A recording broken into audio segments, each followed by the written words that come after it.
Only one. We are tour, and we're doing it better than anybody else alive. Oh, motherfucker, you in trouble now.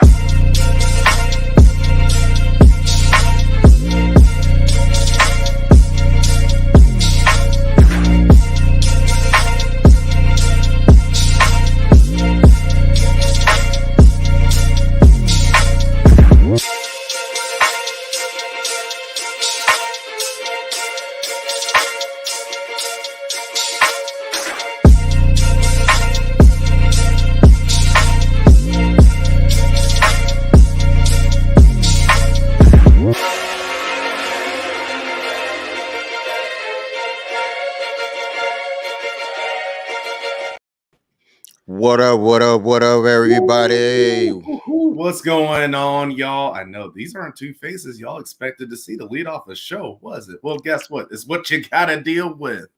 It is what it is.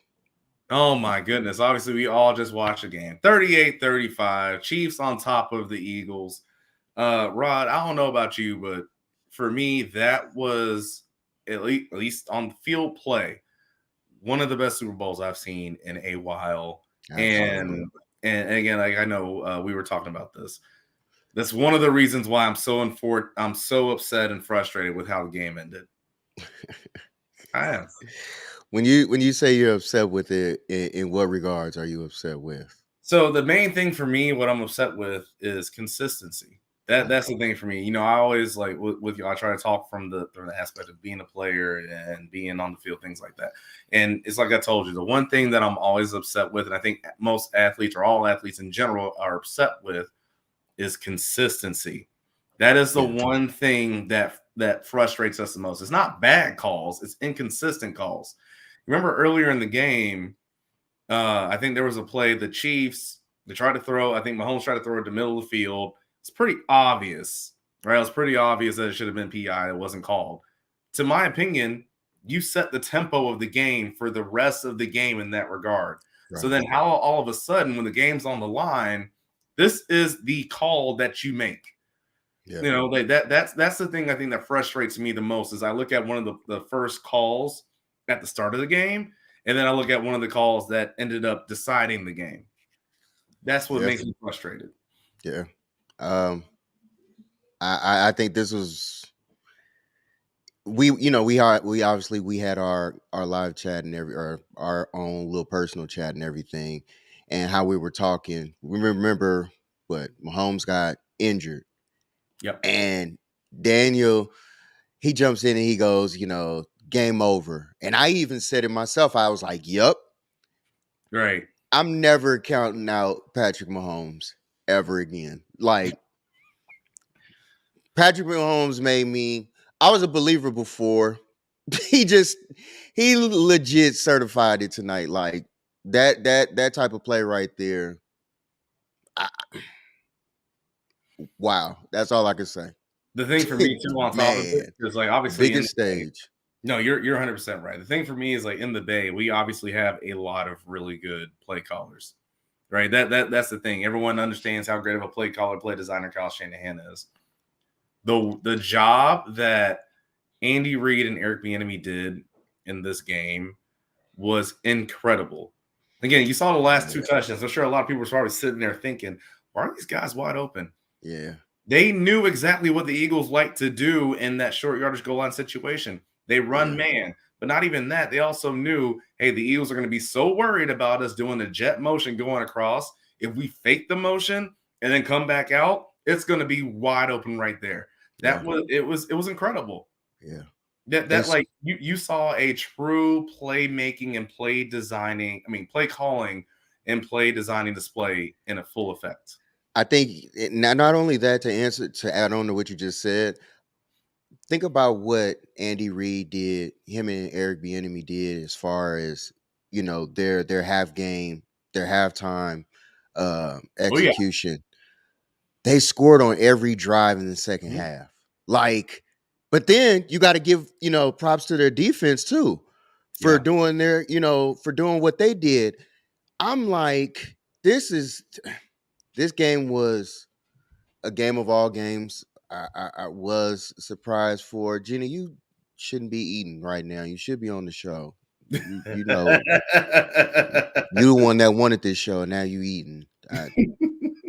No, no, mm-mm, But no, I mean, no. I want to give two things, right? Like first off, even with what Owen's saying too. How many times now have we seen it? We've seen a couple times in whether it's the bowl games for college football now in the Super Bowl. Some of these old school, it used to be like washed out, wiped out formations, tactics, and situations. They're coming back in the modern day game. You Yeah, can't stop it. Like if right. you look at the Rose Bowl, right? It was Penn State. Yeah, it was a Penn State versus Utah. Penn State ran wishbone, wing T, things like that. Utah had no answer for it. And Utah's a physical defense. Now you're seeing certain things like that as well. And they came into the Super Bowl. We all thought, me included, I'm guilty, the Eagles at the line of scrimmage are going to be the more physical team. Now, Right. I knew that the Chiefs had a very good pass blocking line of scrimmage. But then all of a sudden, you do certain things like that, and you allow them to be a really good run blocking line of scrimmage as well, or run blocking offensive line. That's incredible. I got to give a shout out to the masterminds of play callers that be for that. Andy Reid is a genius for real. No sacks. Like they took that defensive line and they took them apart. Yes, they did. Legit took them apart. That is, hey man, Andy Reid is who he is for a reason. He And, he he yes, he saw a wrinkle and he just utilized it the entire game. They just little dinks and dunks here and there. They took it literally what was given to them. They executed it to the T. They said, "Oh, you guys want to take, Kelsey away?" After Kelsey got busy in the first drive, they took Kelsey away for the remainder of the game. After that, I mean, he might have had like two more catches after that. and it was This is Juju fresh time off after my that. head. Yeah. After that, it was Juju. Yeah. What school? Trojan. Everything. You know. Oh yeah, shout out to him. Got to run it. Hey, you know who set the tempo early in the game, though? I'm just saying. You know who Hey, set the tempo on defense for the Chiefs early in the game? just Justin Reed. saying. Justin Reed. Shout out Stanford. The end of the day, when it had to come down to it, when you need plays to be made, that's all I gotta say. But anyway, both the guys did it for both schools. Shout outs to them. Shout out to the whole Kansas City organization. Yes, absolutely. Y'all the Super Bowl champs for real. Y'all deserve it. Y'all can talk. Y'all talk. I know a couple of y'all, that are around. That are my uncle Eddie. He is definitely a Chiefs fan. I know he's hyped right now. Hey, they deserve it. Much respect to them. Nobody had them winning it this year. So they did it the right way. Mahomes definitely can shut up a lot of mouths. You can't say anything about him. We all use the excuse of, once Tariq, he had Tariq Hill. Now what you gonna say? Like him and Kelsey, they Shaq and Kobe. Like it's scary. It's scary how good they are. Hey, they got two right now. And don't forget, what's the one thing that Shaq and Kobe had? Phil Jackson. And Yeah, they had their Phil Jackson they too. got their Phil Jackson. We You right. shout that out. But You right.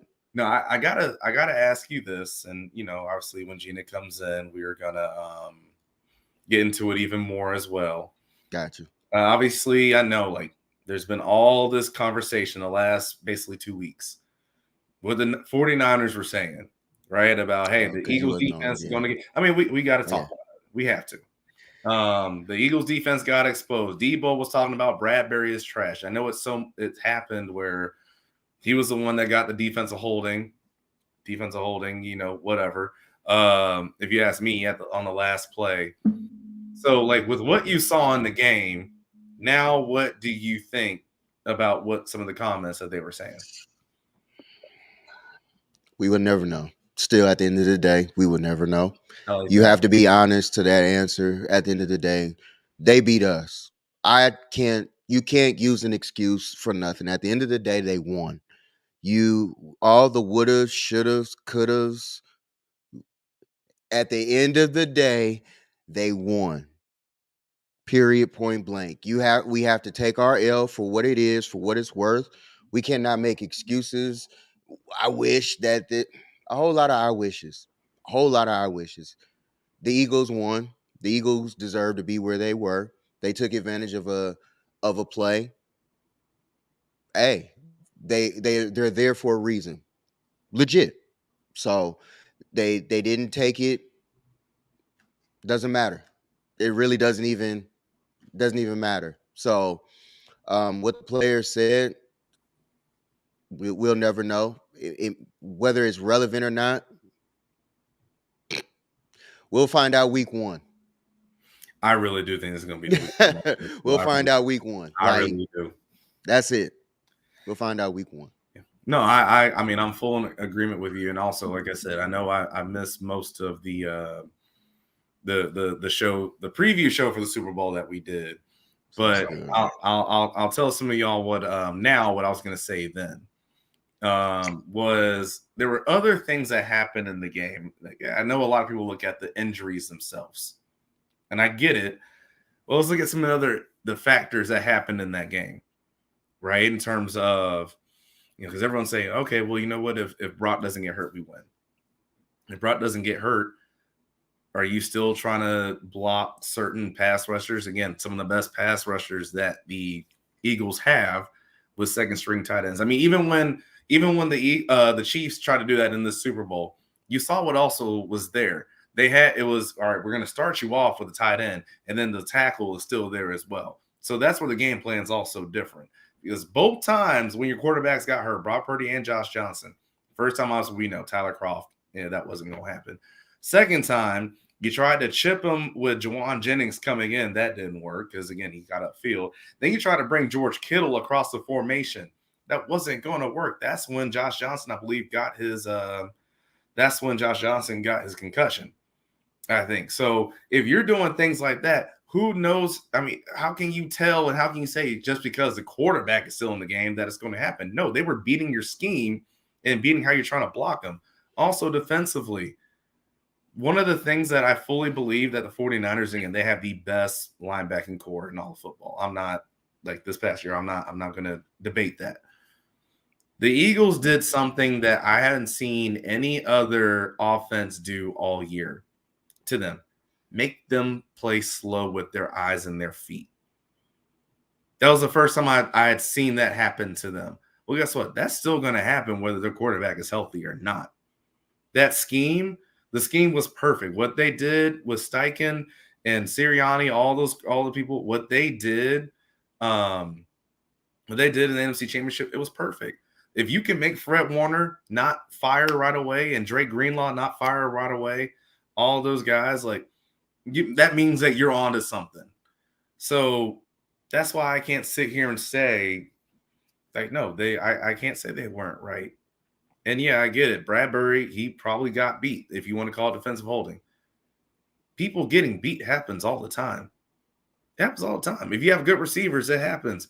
I'm sure there are a lot of plays that Nick Bosa has covered up for the 49ers secondary by getting the sack where you don't see them getting beat. And that's not a knock on the 49ers secondary. That's just how rush and coverage are married. That's how you want any defense to be. Shout out to everybody in the chat. What up to everybody in there? Shout out to say what's up to y'all. What's up? This is just instant reaction. Hey, quick reminder to everybody. Tonight is an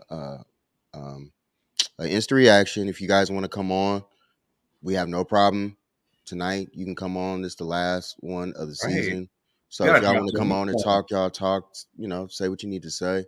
Come on here. We have no problem with you coming on. We about to give y'all the link and everything. Y'all can come on. Do your thing, and we can go from there. All right. So just give us a second, and we'll get all that together for you guys, and go from there. Also, down there, everyone's asking a good question. I really want to know what Gina's eating too. Yeah, because she sure ain't in here. So I'm just trying to figure out why. You sure watching instead of being in here right now. Marcus told me to cook you. You saying she played herself raw? Is that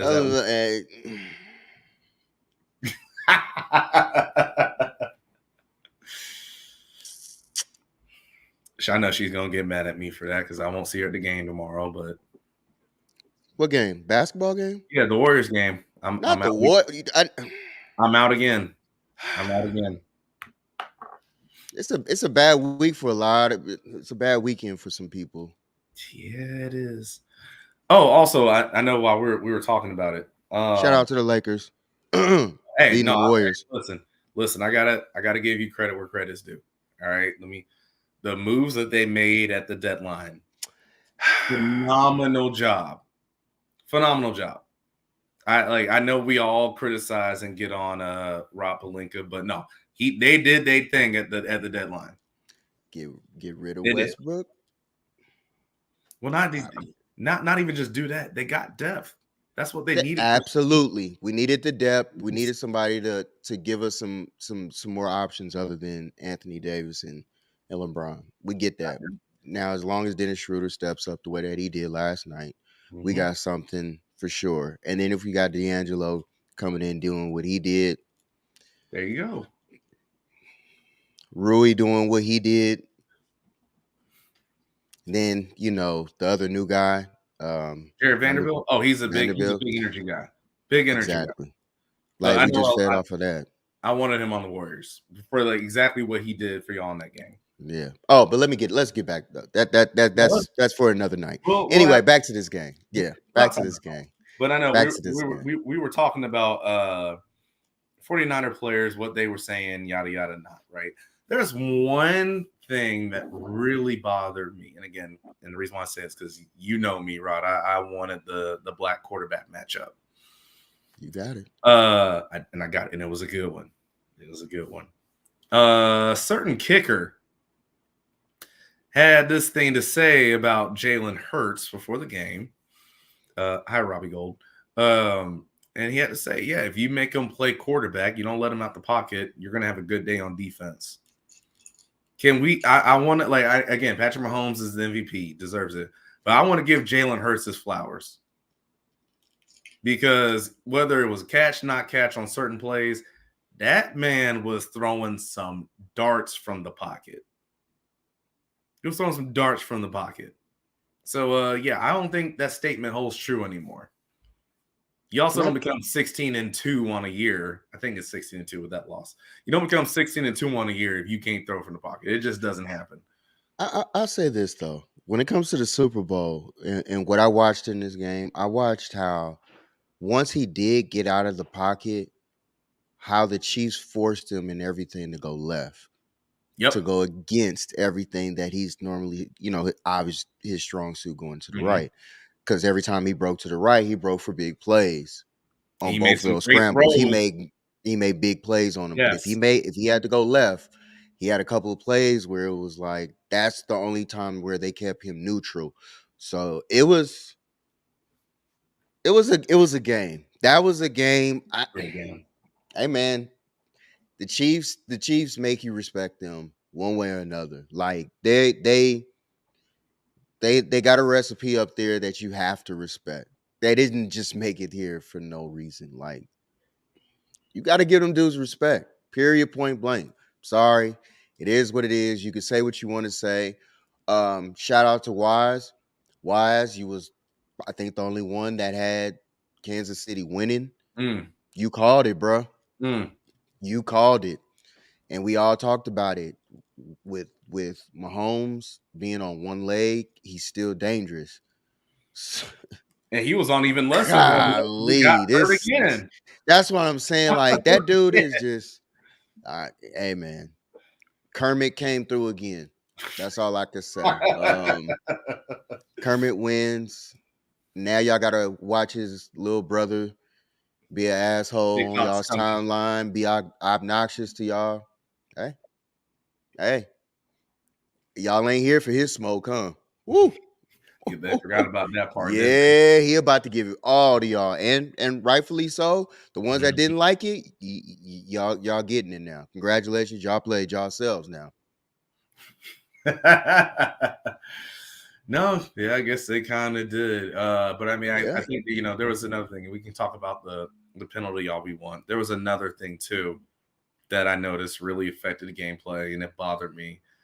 The status of the field, right? That it was. Look, I mean, we all see all these Super Bowls that the field gets dressed up. You know, you're going to have 3 logos in the middle of the field. They do the shield now, then the 2 Super Bowl logos, I think each 25. So like that's nothing new. What's new is you didn't see people slipping this much before. And so here's where I want to go with it, Rod. It's not just the usual like what happened on the field. Obviously, we can't answer that. But the thing for me is this was a grass surface, right? What's one thing, especially I know a lot of Niner players as of late have been talking about turf versus grass fields, right? Oh yeah, and there we go. Team Blue Cup, Red Cup's invited. There we go. Team Blue Cups. Blue Cup, Super Bowl Blue Cup. Red Cups are definitely invited. Shout out to the Chiefs. I would say they won the Super Bowl. They're absolutely invited. Team Red Cup tonight. But it just in your mind or your thought process, I mean, I never thought that a full grass field league would happen. But I feel like this game, it really took a toll for some of the arguments for a lot of the players of I agree. Grass versus turf field. So I agree on that. I agree with that. I also could think back a couple of years ago. You remember when OBJ? Oh, last year. Wasn't that last year's Super Bowl? Yeah, that was a turf field. Yeah. Granted, that was turf, but you remember he messed up his going into that. So, you know, those things are some things that you got to think about too. I don't know what type of solution that they can come up with when it comes to that new type of logo stuff. They got to figure that part out. But then now they're messing with that new grass, and they said at the beginning of the year that it was trash. So for them to use it again this time, or they've been trying it all year, and it's still been trash, including the Super Bowl. Because for a second, I thought he was trying to wear different sneakers or, different shoes for each quarter. But then when it comes around, it comes out to be that it has to do with the field and the surface that they were playing on. I was like, okay, now it makes sense. Mm-hmm. It that really has to be a huge discussion this summer. Like these next couple of years, I don't know if this has to be next year, the year like they say enough is enough, but I don't know how many more ACLs have to be torn before they get it. Well, because I think the thing is, like, I want to say next year is New Orleans, right? And if it is, well, they already just did a big multi-million-dollar renovation of the Superdome, right? So good luck trying to tell them, hey, no, now you need to pay a couple $100 million more to have a grass field in there that rolls in and roll out. That's the only way that can happen. And also, by the way, I don't know if anyone's seen where the Superdome is located in New Orleans.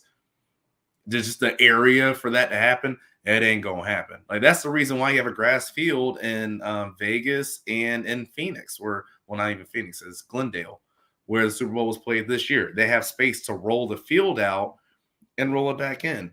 Right. But now this grass field is one that we saw a lot of people slipping and messing up on.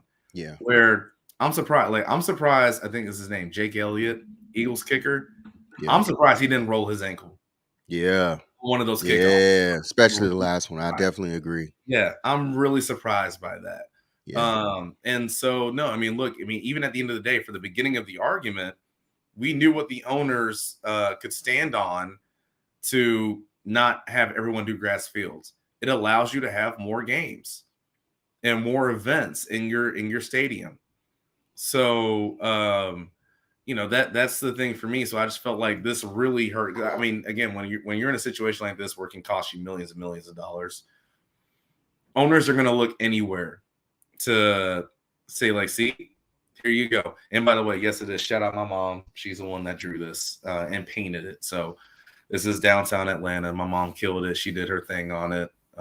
So yeah, but like I said, she really did do that. That is dope. Yeah, no, she did. I mean, there's some hidden gems too. Like this is Morris Brown, the clock tower. There's a Delta plane over here as well. Obviously headquarters in Atlanta. All of that. So yeah, that's a picture of Atlanta right there behind me. And there you go. There's a skyline. Taken by me. Oh, you took that? Absolutely. Hey, hold on now. Hey, all right. That's me. Time out on my thoughts real quick. Rod, that is a dope. I gotta give you yours on that. That's a dope picture, man. That is a dope You picture. go right over there by the varsity. Yeah, I know across exactly that where you bridge. took it. It's right there. Because Yes. that's right. There used to be the Olympic Village where the athletes used to stay for the '96 Olympics. I know exactly where it is. Yes, sir. But yeah, like I was saying, man, that was just that was one of those things where, you know, the owners, they have a good reason now. They have a good explanation and a good good example of, yeah, you know what, maybe we don't need all turf fields and people don't get hurt. You know, so that's what my thoughts are on that. Like I said, I want to see what you think. I think it's just it's a terrible look, you know. Like I think what you brought up earlier, as far as like the surface, like when you thought of New Orleans and everything like that being below sea level, I don't know how they would be able to do that type of field. Yeah. Oh, I'm saying, You know like, what I'm saying? it wasn't even just because of below sea level. It's just like where the stadium is and like how the city is built around it. Right. You know, again, the only two stadiums that we have where it's indoors or potentially indoors and you can roll it out, those are newer stadiums. Right. Allegiant and then State Farm Stadium, right? That's what they call it. So, you know, that's what I'm saying. Like, you would have to build new stadiums for a lot of these people for the infrastructure to work. Hey man, these folks got money. They can make a way. They can take out some more seats down below, cut some things back. They can make a way. They can definitely make a way. These folks got too much dumb money, you know, but hey, we'll see. The Niners play on grass, thankfully, you know. Falcons play on grass, right? No, we're on turf. Ooh. Well, but guess what? You know, there's going to be a lot of Super Bowls that happen in Atlanta with that absolutely. Stadium. Absolutely. So, and again, that's what I'm saying. I mean, you look at this, like, even since you mentioned the Niners, you have at least have to play 2 games per year, guaranteed right now, right, on turf. Yeah. Seattle, and then also when you play the Rams. Now, maybe the Rams might have space to do it just because of where SoFi is. For the most part, where the Seahawks Stadium is, I know it used to be CenturyLink. I can't remember what the name is now. Lumen Field. There's a baseball stadium already right there. There's a track, train track that's right over here. There is no place to open and close it to where you can help with grass. Also, if it rains so much there, how do you stop the rain? How do you stop it from getting so irrigated? Like, I just don't really think there's a true fix to make everything all grass. And again, like I said, I'm not trying to say that, you know, grass isn't better, you know, to Wise's comment. I agree it is. I'm trying to speak now from the owner's mind of, like, they'll look at something like this and see, like, yeah, you can even have grass and still bad. Yeah. You're right. It's a wild thing. I don't know what more you can do behind it. I really don't know. I don't know. What's been your highlights this year as far as now that the season is concluded? What were your highlights this year as far as a whole? What were your highlights this year? Ooh, highlights of the season. Yeah, I would say, I mean, first and foremost, and I'll do this first as a Falcons fan, and then I'll look at an NFL in totality. I would say, first off, just, again, the fact that the Falcons were in a fight for a while to actually win a division. And I know that has a lot to do with how bad other teams were in the division, but still, they could be as bad as they won. I never expected us to do that. I mean, there were a lot of those games too, Rod, you know, this year in the city. There were a couple other games in there where they could have and should have won, and that could be a completely different story. That was a big thing for me, especially when you looked at some of the young players on the team that really stepped up to make that happen.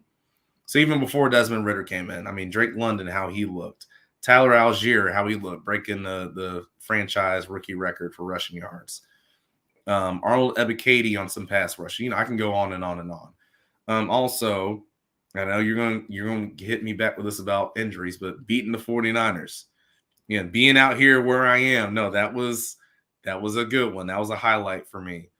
But I think again, overall, when you look around the league, just the young talent in general that you have in this league, man. Like this, like I know we always say that with the NBA, and rightfully so. We got a lot of young good dudes in the NBA. There's a lot of really young good players in the NFL, and Absolutely. it's in a really good spot. Like you see some of the even for example, we see some of the quarterbacks that we see on the way out. Right, Tom Brady obviously on his way out. I think, unfortunately, I hate to say it, Matt Ryan probably on his way out. Phillip Rivers last year. List goes on. And you have some of these young dudes who are coming in. Herbert, even Mahomes. Purdy, Mahomes, like all these dudes that are coming in slinging it. It's fun to see. Like the league is in such good hands. Yeah. And I think that's one of the biggest highlights for me across the league. I think I love every year how we always hear like the projections before the season starts. Yeah. And how everything sways as the season goes along. The teams that you thought were going to be good end up being the teams that turn around to be trash. And it happens throughout the year, but then the teams that end up being the last four, I'll just use those. Mm-hmm. It's always like a underachievement because of their records or, whatever. And because of this team didn't do this or yada, yada, yada. And it's like, hey, man, every year you just never know how a team is going to look. Yeah. One injury changes an entire dynamic of a team, regardless of how people want to look at things. You look at, and I'm just using this as an example, even though thankfully it didn't happen. Let's just say Bosa goes down for Warner. Fred Warner goes out. Mm-hmm. A big person on the defense. The defense looks totally different. Do we make the playoffs? Maybe. But do we get it as far? I don't think so. You know what I'm saying? It's just like certain key things that happen within that go down, i.e., you guys lose Pitts earlier in the season. Yeah. And then it's like, damn, who's going to step up? Because now you got to find this new person that's got to, Patterson goes down for you guys. Yeah, now who's going to be that next person that comes up? Mariota goes down. Okay. So what are you going to do? Riddler, are you going to step in and be that new guy? Or do we still have to look for another quarterback again? These are the Brock Purdy. Who saw him tearing a UCL? Right.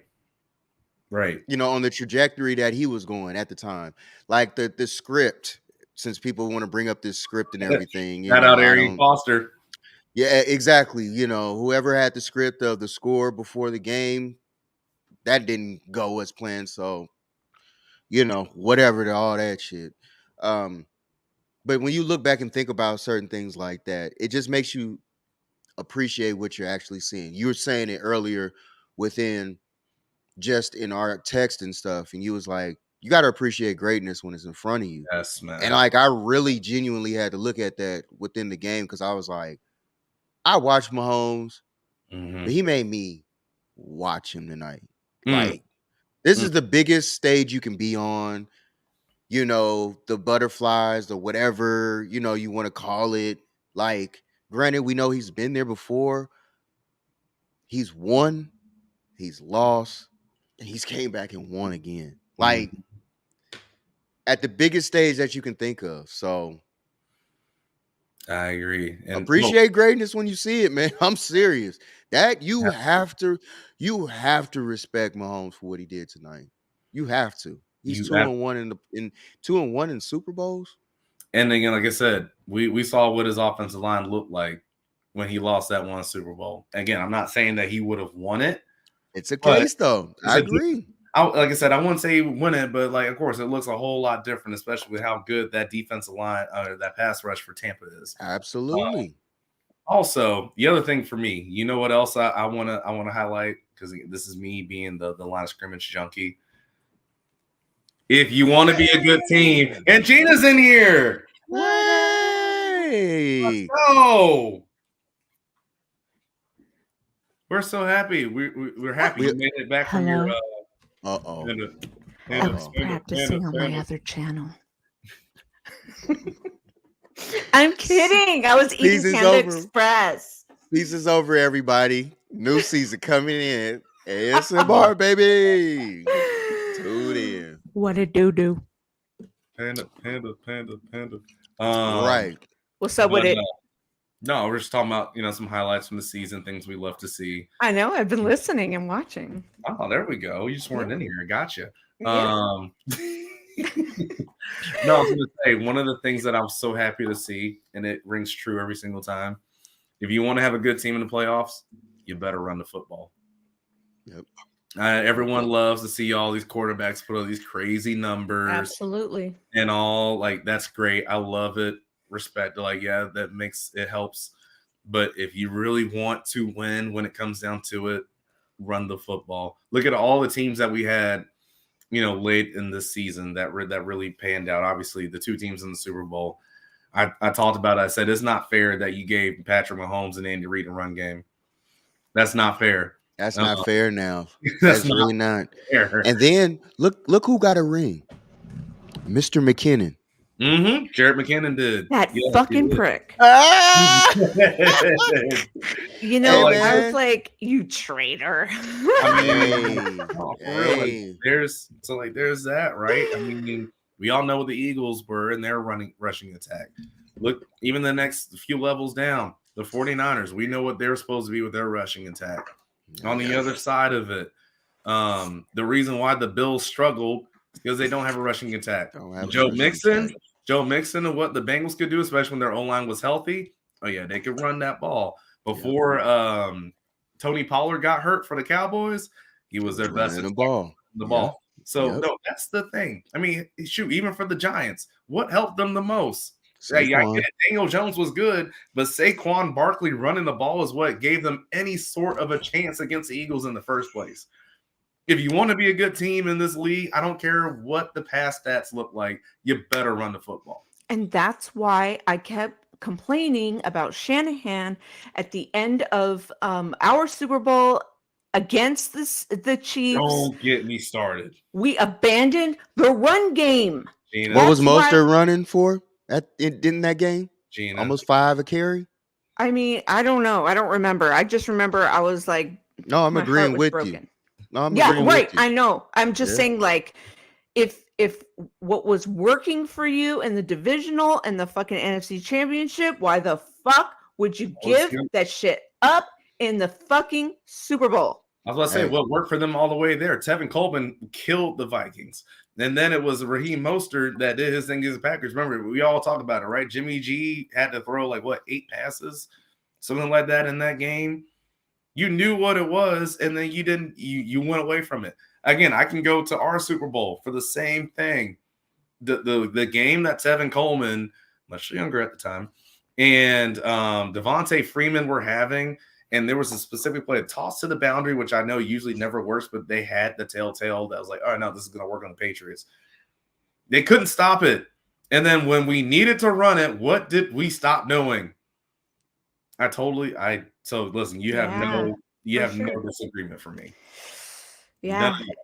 And and then what I do from watching, the game tonight, I was asking because I was watching it with my mom and my son, and my ex-husband was here because he had to put together my son's gaming chair.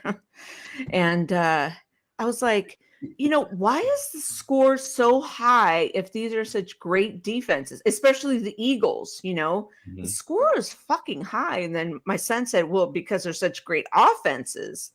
But I still thought, it's just a little too high. But am I wrong? It was a mix.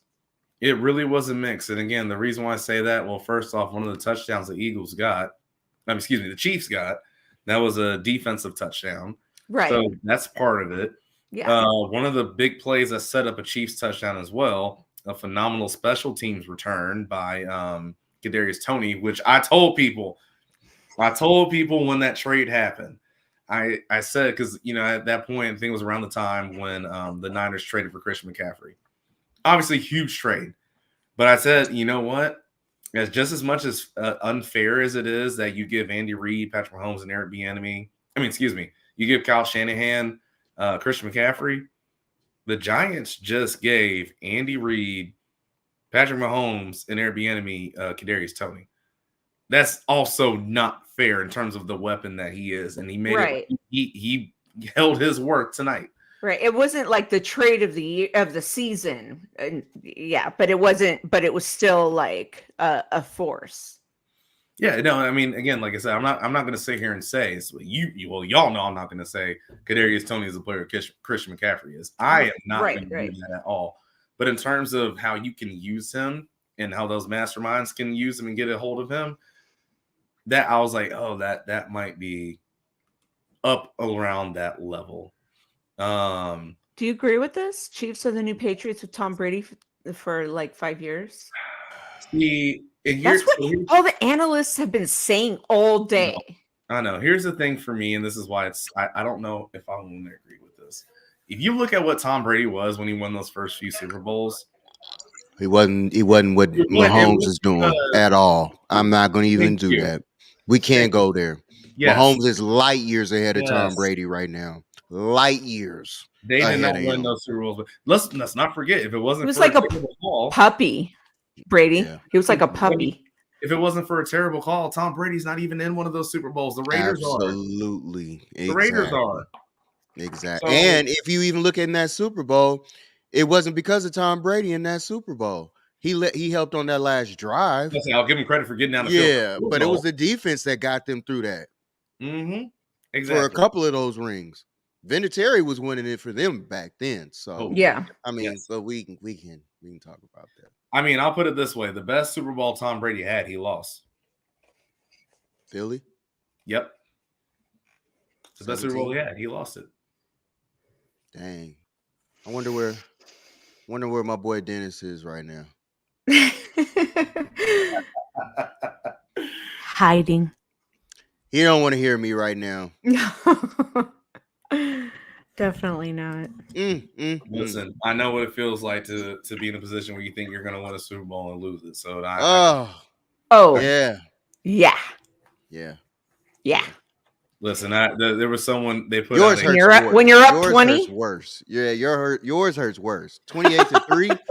I was in the city that day. You want to hear a story of what made it hurt even worse than what it was? I think I might have told y'all this already, but I'll say it again.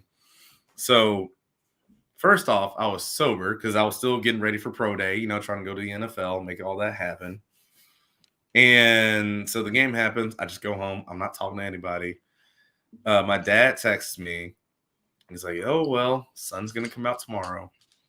I woke up the next day. It was cloudy. Sure it was. That was the word. I was, all right, you know what? I'm not going to class today. I'm not doing anything. Everybody still just leave me alone. I had a homeboy, diehard Falcons fan at that time. Took the entire week off. So up before halftime, it might have been the third quarter.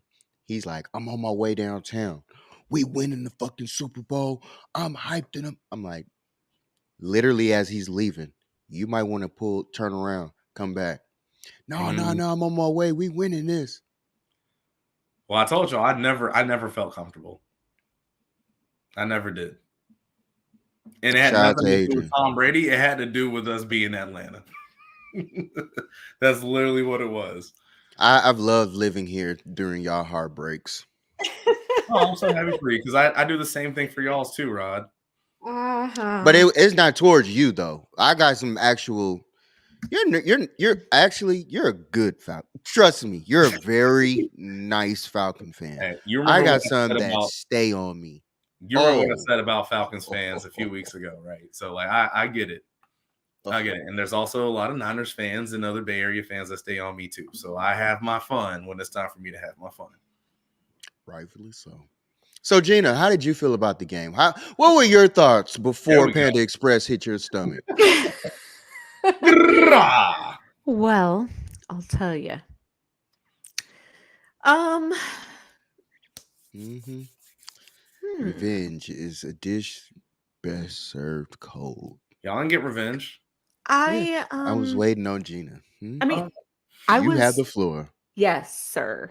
No, I was rooting for the Chiefs. Wow. Um, yeah, I really thought the Eagles, the way they were playing, I thought they were playing better than the Chiefs. And I thought, okay, still in the back of my mind, I thought, okay, Mahomes does his little magic in the fourth quarter. So I'm really not that concerned. But, it was just like there was some questionable things going on. And I'm not going to say refs. I'm just saying, like, remember when I got into the chat and I was like, that was a dirty play on Mahomes.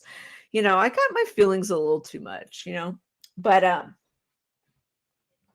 I don't know why, like, I don't even care, but I guess I'm just so bitter over that one Eagles fan who has been saying all this shit. I finally blocked him on Twitter.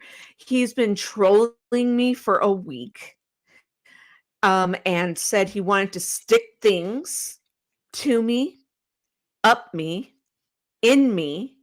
Yes, even subbed the channel. So I finally blocked him because I was just tired of it. So wow. now that the Eagles have lost, yay. I'm not going to come at him because I'm just done. I'm over it. I don't want to, involve. But anyway, that's why I was rooting for the Chiefs so much. But it was a pretty good game. Understood. Really good Now, game. I wanna do this real quick. Yes, So Marcus, it's true. Yeah, I know that's crazy. I sprint 4G eyes, so I know we want this to be a call-in show. So let's Can you drop please the drop link. the link? Can you drop the Yes, link? let's Gina, drop the please link. drop the So link. what you do is you click invite. See on the bottom it says invite, and then you click that, and then you hit the word copy, and then you post it right there in the comment section. So we go in and interact with the chat. Hop on in. There we go. Hop on in. You can say whatever you want to on here. You come Yep, on. explicit language encouraged. And if you say anything bad about football, best believe I'm gonna come correct. So there's also that too. I bet that guy stays in his mom's basement. But yeah, probably. It was just fucking disgusting. It was disgusting. And I mean, he's like, yeah, I'd like to, shove it to you or something. He goes, football knowledge, that is. And it's like, dude, come on. Like, I know what you're fucking trying to say. It's just gross. I'm glad you said. I'm not glad you said that, but I'm glad you brought that up in terms of Braden Fajoko, I think is his name on Twitter. He had this one take to talk about how, if you hadn't played the game, I don't want to hear your analysis on the game. First off, you couldn't be more wrong. Shut up. All right. Now take this from someone else who's played the game. I've heard a lot of people who play the game and have the worst takes possible about the game. Mm-hmm. Now, it's not their fault. Like, there are a lot of people out there who are they're just freaks of nature. All right. There's some people in this game, they're freaks of nature. And because they can rely on their athletic, God-given talent. They can't analyze the game. Mm-hmm. All right.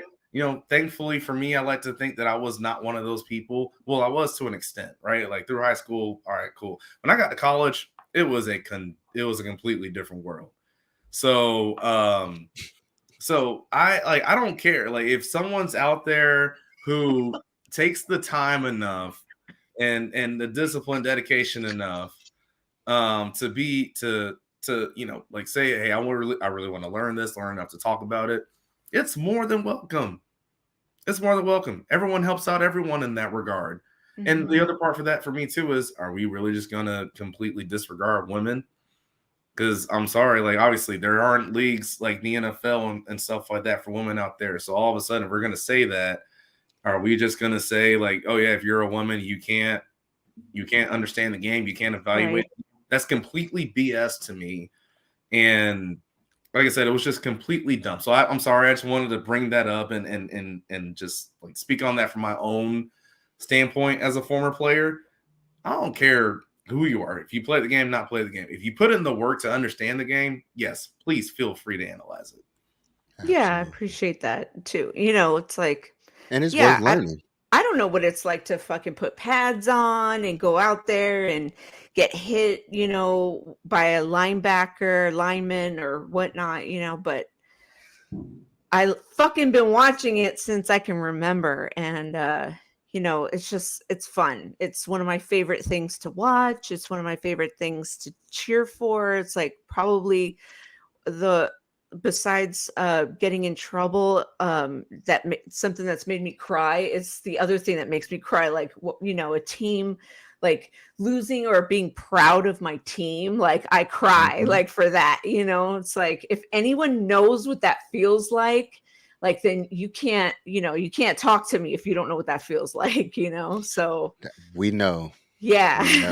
We know how diehard you are. Like y'all don't know how we have to sometimes talk Gina off a cliff for the Niners. Trust me, y'all. Like Gina is a die-hard fan. Like Yes. you can't talk about her team without her ready to. We try and will her in. But I'm saying that even with She's that, like, she's passionate. That's even for me. A lot of the game, a lot of my passion and excitement for the game I learned, I got it from my mom. Mm-hmm. That's where it first started. Yeah. And I think for a lot of players and a lot of people who love this game or played the game, that's where they got it from too. So to completely erase this just big, you know, group of people outside of that, that's so stupid and idiotic. Also, by the way, with that being in mind, shout out Mina Kimes for all the hard work she does with that too. You know, again, like I said, so I guess, you know, she can't have a job with ESPN. Shout out to Joy Taylor. Shout out I to love Taylor. her, yeah. Shout out to, I mean, even a lot of the sideline reporters we have. Right, I can go down the list. Aaron Andrews, Jen Hale, you know, Pam Oliver. I could go on and on and on. Like, but especially Joy Taylor. Yeah, I like Laura Rutledge too. But again, like let's not be stupid. Actually, no, let me not say that. Let's not be stupid and sexist. I like Kay Adams too. She was pretty good on the NFL Network. Yeah, you know, I was reading that, Damien, and I was like, yeah, I like that Rocky 3 reference too. I love all the Rockies. Oh my God. I'm trying to get my son into like the Rockies, and he has no idea yet.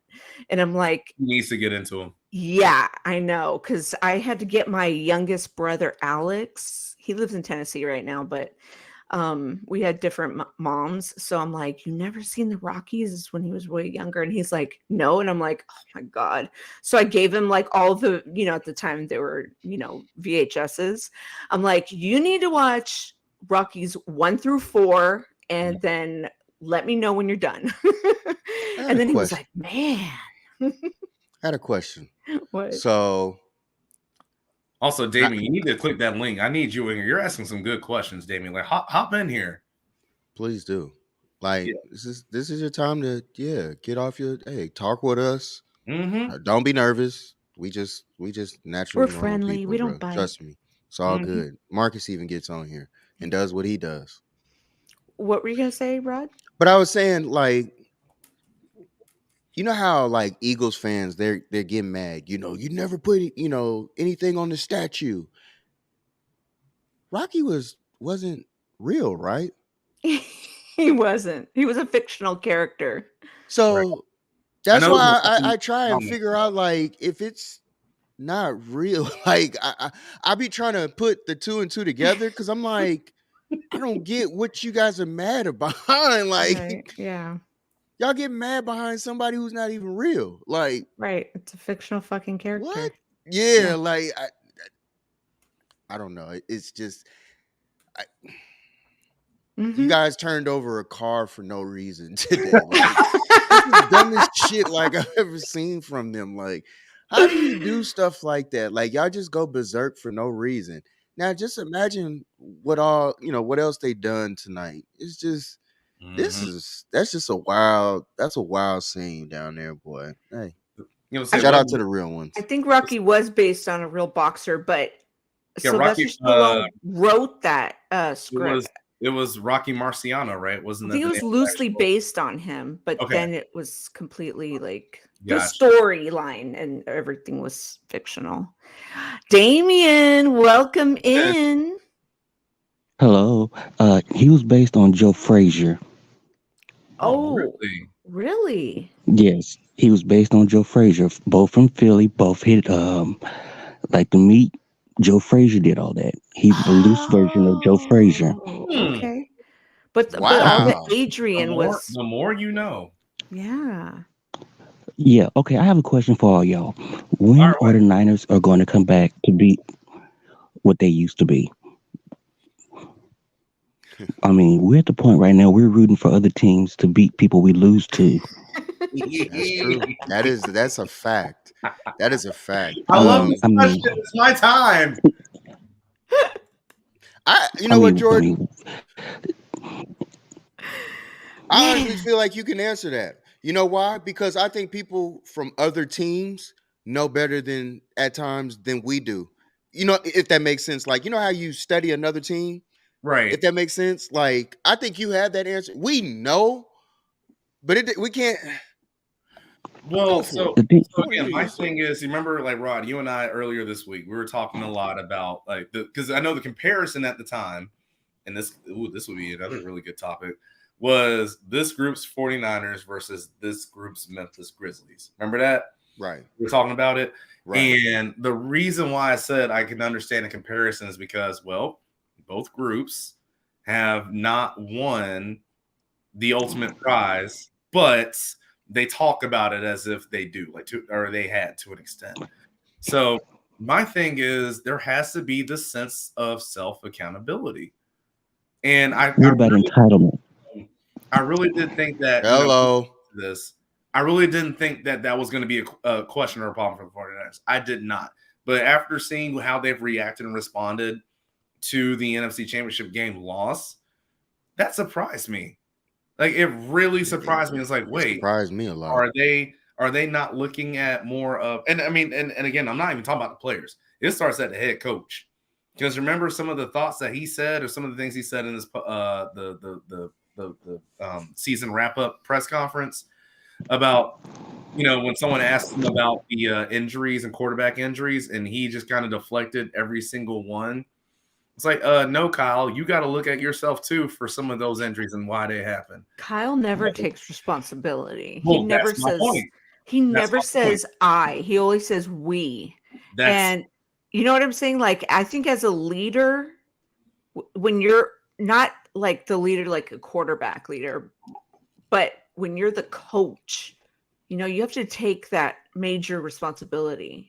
But that's my point. Even from the top, if your leader doesn't take it, the rest of the locker room isn't going to take it either. Like, I mean, we're talking about the 80s. I'm willing to bet, and again, I'd have to look at press clippings and press recordings. I don't have them. I'm willing to bet Bill Walsh, if something didn't go wrong, Bill Walsh took ownership of it. Yeah. And so, like, that's not. Okay, I have a question. So that's where I'm saying that's got to change. Okay. What's up, Damien? I have a question. Now I'm old. I remember when the Detroit Pistons, different sport, I know, they beat Michael Jordan's team to get the repeat. Mm-hmm. That next day, Michael Jordan and Scottie Pippen said they're going to shoot the basketball 500 times every day until they got back to the playoffs. Mm-hmm. Okay, where is the leaders on our team at?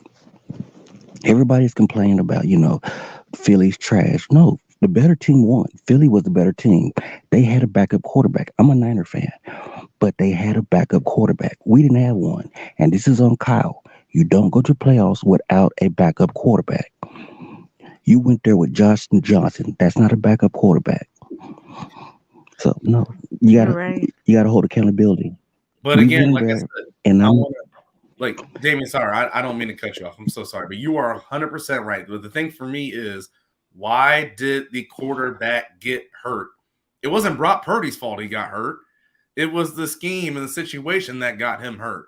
And again, I keep going back to the Eagles found a way to get pressure. You know what? You know what is one of the easiest ways to make sure a receiver doesn't get open downfield? You get pressure on the quarterback. So why do we not look at that? And then again, the same reason why Josh Johnson got hurt as well. But we don't talk about that. It's just, well, Brock Purdy didn't get it. Well, Brock that one Purdy might have still gotten hit all game. We don't know that. So sorry, I didn't mean to cut you off, Damien, but I just wanted to bring that up. No, you good. I mean, first off, Josh Johnson shouldn't have been in that game. I mean, I remember when Joe Montana got his hit against the Giants. We sent Steve Young in there to do the job, even though we still lost. We had a Super Bowl backup quarterback. Josh Johnson was a lame duck. Absolutely. He was like McGovern run against LBJ in '64. That's how bad it was. Yeah. And that was the presidential run, if y'all know what that was. Yeah. I agree. We didn't stand up. And to be honest, I didn't watch the game after Brock Purdy left. I left the game because we didn't have a backup. I don't blame you. That was the Alamo. I said the same thing. That was the Alamo in reverse. I did not watch the game. I remember I was talking to David McKnight, and I was like, no, this is over. This ain't going to work. Absolutely. Mm-mm. I said the same thing. I was like, oh, it's over. They did. And then I was like, shit. For people to put their faith in Josh Johnson, I'm like, y'all really... I watched the Cowboys. I watched the Cowboys with a backup quarterback beat Philly when they had Cooper Rush. All we needed was a backup quarterback. That's all we needed. Yeah. Yep. But we still lost. He was supposed to be your backup to the backup. Yeah, but the thing is, if you're a coach, you can tell who your back if your backup is good enough to go to work. Josh Johnson wasn't ready to go. Josh Johnson was ready to do just as much as I was.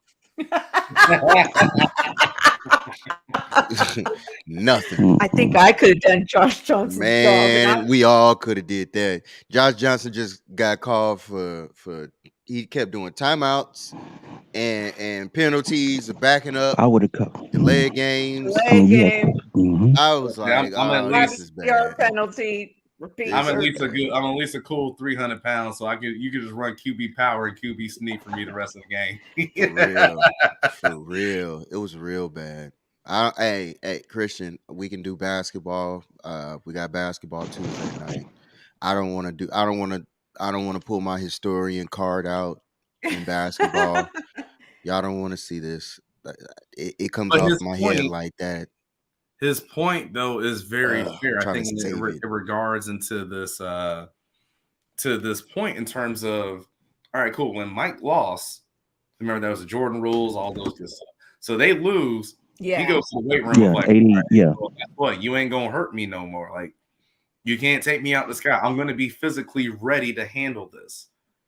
It wasn't the complaining of, well, if this didn't happen and that, because you know what's interesting? You know what? There's two position groups for the 49ers I haven't heard from that were complaining. The offensive line and the defensive line. I haven't heard anybody say anything yet from them about if Brock Purdy was healthy. Y'all notice that? Absolutely. Did y'all notice that? Like I said, I just thought about that. That's pretty interesting to me. Mm-hmm. Absolutely. I feel like Javon Kinlaw can go. We appreciate your services. You brought us. I already left him in Philly I left him in Philly with McGlinchey and Jimmy G. They had the Uber home. I hate to break it to y'all. I think McGlinchey's coming back. I said the same thing. I said he might. I really think not for no 15, no. Who do you want to replace him with? You don't have a there's a guy. right tackle? Yeah, you do. There's Connor McGovern from Dallas. You got there's a guy from Green Bay. He's about $10 million. I'll take that. You really think? I mean, you just got to look for it. To rebuild this team, you got to rebuild them trenches, and we need veterans on that line. You hear what he said? Yeah. Well, not even that. No, there was a word before that really stuck out to me. Rebuild. I don't think you're a rebuild mode just yet. But again, like I know we talked about this before. This window, Not right? This window is getting smaller. Next year is the year. It's over. Getting smaller and smaller. we have the third oldest team in the league. Mm-hmm. Next year is the year. That's it. Next year is the year. Like if you can't get it this next season coming up, I don't know what you do, because you got to think about you got to do something with Armstead's salary. His salary is like almost 20 something, 24 million. He's 24. He's 24. Going into it. So you got to restructure his. Then you got to think about, are you going to restructure or extend McCaffrey? For what he's coming in with, because I think he's at 12, if I'm not mistaken. So you have to restructure or, pay him out, extend him. Then you still have these other contracts that are coming up. Are you going to restructure with Trent? Highly doubt it. You know what I'm saying? How much is another 4 or 5 more years under contract? But I think this next year coming up to last year, he's guaranteed. Okay, but how much money is Bosa really going to ask for? There you go. Yeah, still a big question. Bosa don't want to be that much. Bosa doesn't want to be that much, though. How do we know that? See, they had a way. He wants. He said that. He said he wanted to play here. Have to be the highest paid defensive player, but he still wants his money. He's gonna want his money. How much? They had a way where they figured out, if you restructure Trent, Armstead, Kittle, and who was the other guy? I forgot. It was like 4 guys. You restructure their contract, and you get rid of Kinlaw, you can get $50 million right there extra on what you have right now. Just restructure. Just those 4. I forgot who the other guy was. You get $50 million, but you can do a lot. That really can cover up 50 plus the 20 we already have. Now I'll give it to you this way. Now restructuring though, you better hit on the years everything, because if you don't have to, if you don't, you're just like, listen, I'm telling you, this is like a Falcons fan. This is literally what we're just coming out of with Matt Ryan, Julio Jones, all those big contracts that we just had. Yeah. If you don't hit when you restructure, you pay the burden and penalty just further down the road. It doesn't sound as sweet as you think it does. That's why you have to hit. Like you have to hit. I know they're right there on the cusp of it. That's the only discouraging part right now is you have it's time for Kyle to grow up. The quarterback scheme. You have to. But when we say grow up, like what?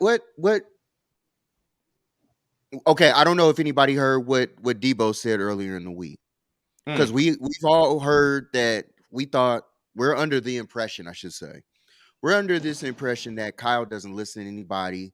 Kyle does his own thing. He does his own script.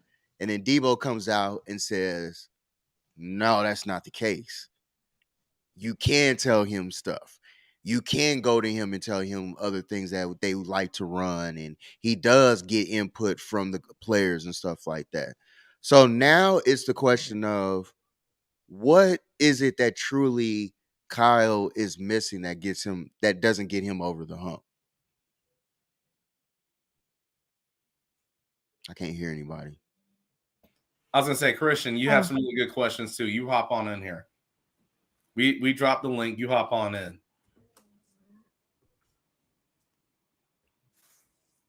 Oh, we lost Damien. Yeah, we lost Damien. But I mean, I at least for me personally, it comes back to this question of, we've talked about it so many times. What would you rather have? Would you rather be relevant, or would you rather get one, and then after that, let's see what happens? Because again, even with this group, and talking about the ownership group, we saw Harbaugh, like the Harbaugh and Shanahan resume in terms of 49ers head coach, they're kind of close. Now, again, a lot of that I know comes with Harbaugh, and like also the stuff that he brings. I know this because of my time at Stanford, but again, that was another coach that kept you relevant for a very long time and never won it. So again, it's what is the question there? I mean, again, the what Damien said is, he's got to grow up. What exactly means grow up? I mean, for a lot of question. Right. I mean, we've seen a lot of these coaches, who they are is who they are. They feel like they're, it's like, no, it's my way is going to work or it doesn't. And the only time we see them change is when they get fired. Now, I'm not saying that Kyle Shanahan needs to get fired. Please, I don't want anyone to actually think I'm saying that. I'm just saying maybe that is what it would take for him to actually change, is a change of scenery. Like, all right, you know what? You've had your chances. You have your opportunity here. It didn't work out. Good luck somewhere else, because he will have another chance to be a head coach. Like Absolutely. I'm not, like I said, I'm not trying to say he wouldn't. We were to fire him hypothetically. If we were to fire him tomorrow, Kyle would have a job the next day. Oh, absolutely. Yeah, have 4 to 5 teams. That's on him. so true. Yeah. Hell yes. Immediately. Yes. Immediately. And also, I feel like if you did hire him the next day, you would have wished it happened sooner, so you could hire D'Amico Ryans to be the head coach. Like, it would have happened a couple days too late. So, and then it would have been just strategic bull that I would have just been like, what are we doing now? Then I would question everything. Like, right. But no, like, see, I mean, with this point, with what Damien says, I think this is very fair. I know Damien, like, again, if you can click the link, please hop on back in. Christian, I'm still waiting for you too. I want you in here. But here's the thing. I mean, for both of those teams, Andy Reid got close with the Eagles. Remember, he made 3 straight or 4 straight NFC championships. Never won a Super Bowl. It was 4 straight. Thank you. That's right. Carolina, Tampa, the Falcons. The Falcons year is the one that he actually went. I forget what the other team was, and they're doggone it. But yeah, he meant to. So no, was it Rams? Yeah, and the Rams didn't make it. Goes to Kansas City. You see what he's doing now. He's a 2-time Super Bowl champion. Bill Belichick. People forget he used to be a head coach, I believe, in Cleveland. It didn't work out for him in Cleveland. He goes to New England, and now all of a sudden we all think that he's the best head coach ever. He became the man because he was the defensive coordinator for the Giants. Yes, that's how Mr. Lawrence LT became the man. Guess what head coach he learned under? Mr. Parcells. There you go. Yes. There you go. So it works out. It happens this way. It might happen the same thing for Kyle. It really just might. Yep. I mean, he's still so young. Yeah. You don't look only a year older than me. Well, I know he has that Lincoln effect, the fucking Civil War effect. That just goes to show you how much stress, how much time he puts into that job. Like if you look from when he came in to now, and you see all the gray. Like I got grays, but he has that different gray. Oh, Damien's at work. Okay. Beyond crazy. Yeah. Hey, salute to you for even jumping on. Appreciate it. Yeah, thank you, Damien. I appreciate so much. Yeah, and again, anybody who comes on, trust me, we just talking, y'all. It's not that serious. Break the mold. I did it. We all did it. So you can start somewhere. You can start here. Why not? Exactly. Rod came on like just fucking around, and then next thing she called me out. Hey Rod, I'm like, do you want to be on the channel like permanently? Just call me out. All right, cool. So I got Jordan on too. I'm like, you want to be a part of the cast? I made me go out and get serious. I'm I was kind of the thirsty one, Gene. I was really like, hey, if you need anyone to talk about Atlanta stuff, like, hi, I'm here.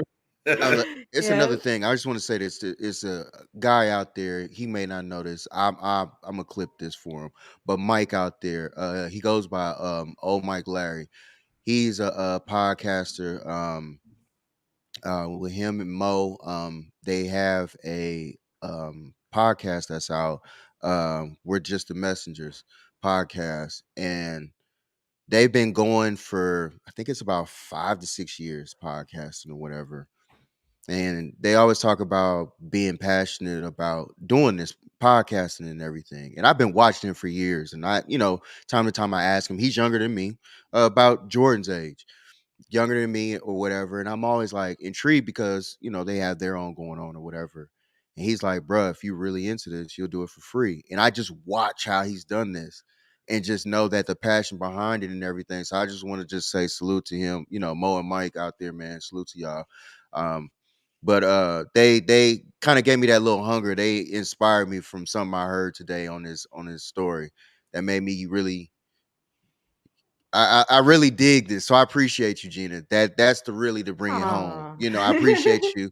I appreciate y'all because y'all give me the opportunity to get on here and speak my mind about what I'm really passionate about. Football, I love football. Basketball, that was my heart. You know what I'm saying? I can Yeah. talk that all day. So it's just dope to have the opportunity to talk with other people, like-minded people on a platform like this. This is dope. I appreciate it. Blue Cup team, Blue Cups, baby. Look out, team. Yeah, just even seeing a comment like Marcus's, if the Niners fire Kyle, I'm out. Like, what kind of fucking fan is that? No, well, first off, if whenever This is TG Marcus. finds a new team, that's when he's out. So there's This that. is Marcus. Yeah, I and, I was gonna say though, fucking like just even getting me starting out like not even just I was found by the same people, the same guy that found Marcus. So that's how I know Marcus. And like, I'll forgive the Jimmy slander. And that was just from him typing in hashtag 49ers. That's how the guy found me. Shout out to Larry. Larry B. And so like that's like I guess the rest is history, but it's just I got here because of Twitter. I used to be on Twitter like a long time ago for some stupid shit. And when I say stupid shit, I mean like the reality show Big Brother. I used to go on Twitter and like follow all kinds of shit about Big Brother. And I was like following, it's just like all the drama on Big Brother is like, it's just crazy. And then I got off of Twitter because I was like, whatever. And then I was like, I couldn't get into my account. And I was like, what the fuck did Twitter do? They locked me out of my own account. So I had to start a new one. And I only joined because of the Kawhi was picking a team when he was leaving Toronto, right? Mm-hmm. And it was like the end of June, and I was like on Facebook, and I was like, how come no one's talking like sports with me? I was like, I think I should rejoin Twitter, right? So I was like talking to all these like kids basically, and I was like, maybe I should just add a bunch of 49er fans. So I'm following all these Niner fans, and that's how I started with my Twitter family, and it was because of the 49er faithful that I got such a huge following, like, and it's not just like I have a huge following, but like I have the same amount of followers as I do the people I'm following, because it's like, it's give and take. You know what I mean? Yeah. Like, I don't like, you have to build that together. It's a family. Mm-hmm. And if it weren't for the 49er family, like shit, I probably wouldn't even have this fucking podcast. I agree. So no, you said something real there. Obviously, I can't thank the 49er family as much as y'all can, because not as much my family, but that being said, yeah, Damien Big Brother won. Go ahead. I want to bring this comment though up from Damien, and once I get done, for all of us, none of this happens if we don't have people that actually are interested in viewing and tuning in and seeing what we have to say and thinking that it's something. So obviously, Rod, I got love for you. Gina, I got love for you. Wise, if you're still in, I got love for you. Dan, if he's in, I got love. Boot, Trees, like everybody, I got love for y'all. But at the same time, it's people tune in every single time we have a show. And that really does mean something. Mm-hmm. Like I had some of my friends, you didn't even notice they were my friends, who were commenting in the YouTube page earlier today. That was really dope to me. Like some of my friends, like back on the East Coast, were tuning in to see what we had to say and wow and whatnot. And so that's cool. Appreciate y'all. It's really dope. I appreciate them. I'm gonna text them, let them know. But yeah, like again, it's everyone who I always see. Christian, I know you've been in here. Damien, obviously you've been in here. For any of the people that have tuned in while we've been having this thing rocking and rolling, Y'all are what makes this work and what makes it happen. So appreciate y'all. Marcus, I don't care if you have love for me. I don't love you either, or the quarterback that you want to, run. So everybody else, I got love for you. Thank you, Christian. Shout out to y'all, man. Appreciate all y'all. Shout out to the 49er faithful family, especially the ones on Twitter. Yeah, I ain't doing all that. Shout out to everybody's teams that are represented, within our actual crew. You know what I'm saying? Shout out to y'all's teams as well, and y'all's NFC fan base. South. You know what I'm saying? Like, shout out to it, because at the end of the day, all y'all gonna do is just come in here and help us grow, unite, and then it's just gonna open our eyes to things that we didn't know about your teams. That's all it is. Yeah. Just having good, friendly banter like it should be. Even the Rams. You talk shit, I talk shit. Exactly. Excuse me. Exactly.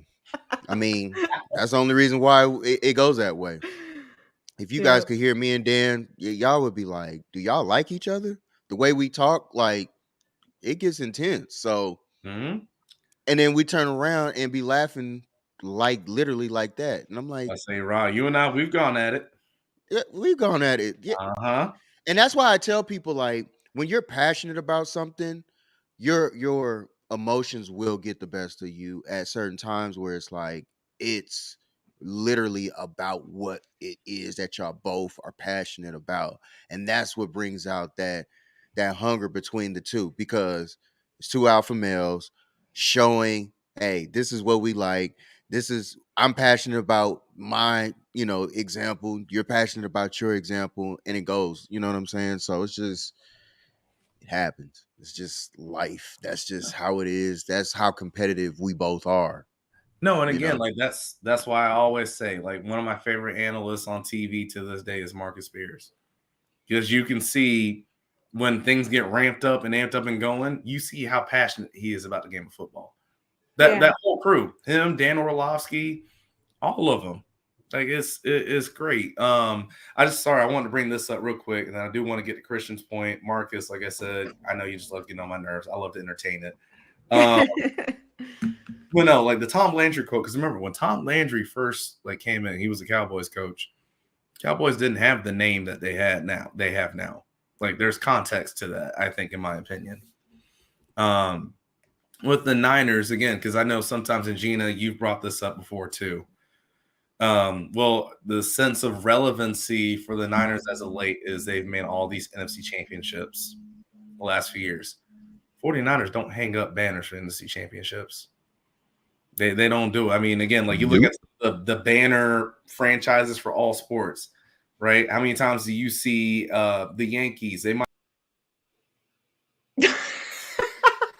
What happened? Did he click leave studio? I went to go look to see if he clicked end broadcast. Oh my goodness! I'm like, are we still live? This man was in mid. Well, on that note, there he goes. All right. It was like, what happened? My internet just decided to go on me. Oh, okay. I was like, yeah, it said boom, we had a problem with the connection. But no, I was going to say, you look at the Yankees, how many times can they make the playoffs? They don't win it. Boom, their manager gets fired. Or even the Lakers, right? The Lakers can make the playoffs. If they don't win the finals or they're not competing for the finals year in and year out, head coach gets fired. The 49ers are on that same type of pedestal. And so that's why I feel like you have to ask the question, because now we let the Cowboys, now we can say that. When Tom Landry was the head coach of the Cowboys, that was not the case, because Jimmy Johnson wasn't walking through that door at that point.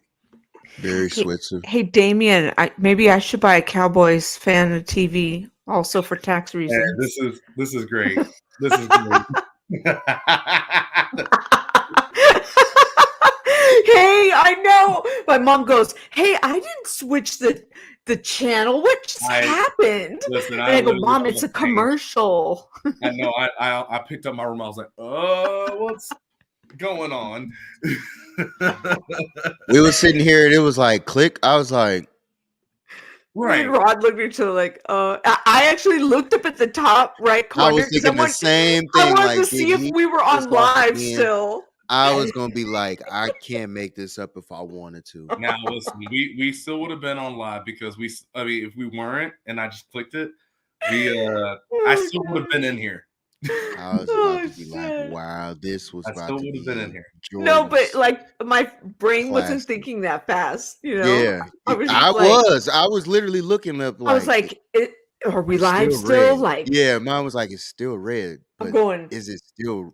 did he Are leave we live? studio? Is it in broadcast? Like, Yeah, like I said, that was Ooh. just weird. I don't know what happened. I was just talking, and then it said, "Boom, like try again." I was like, "Okay, well, I'm gonna try again." I remember Oh, when the shit. Cowboys would win one game a year against the Redskins. The Cowboys used to be bad. Like we all know that.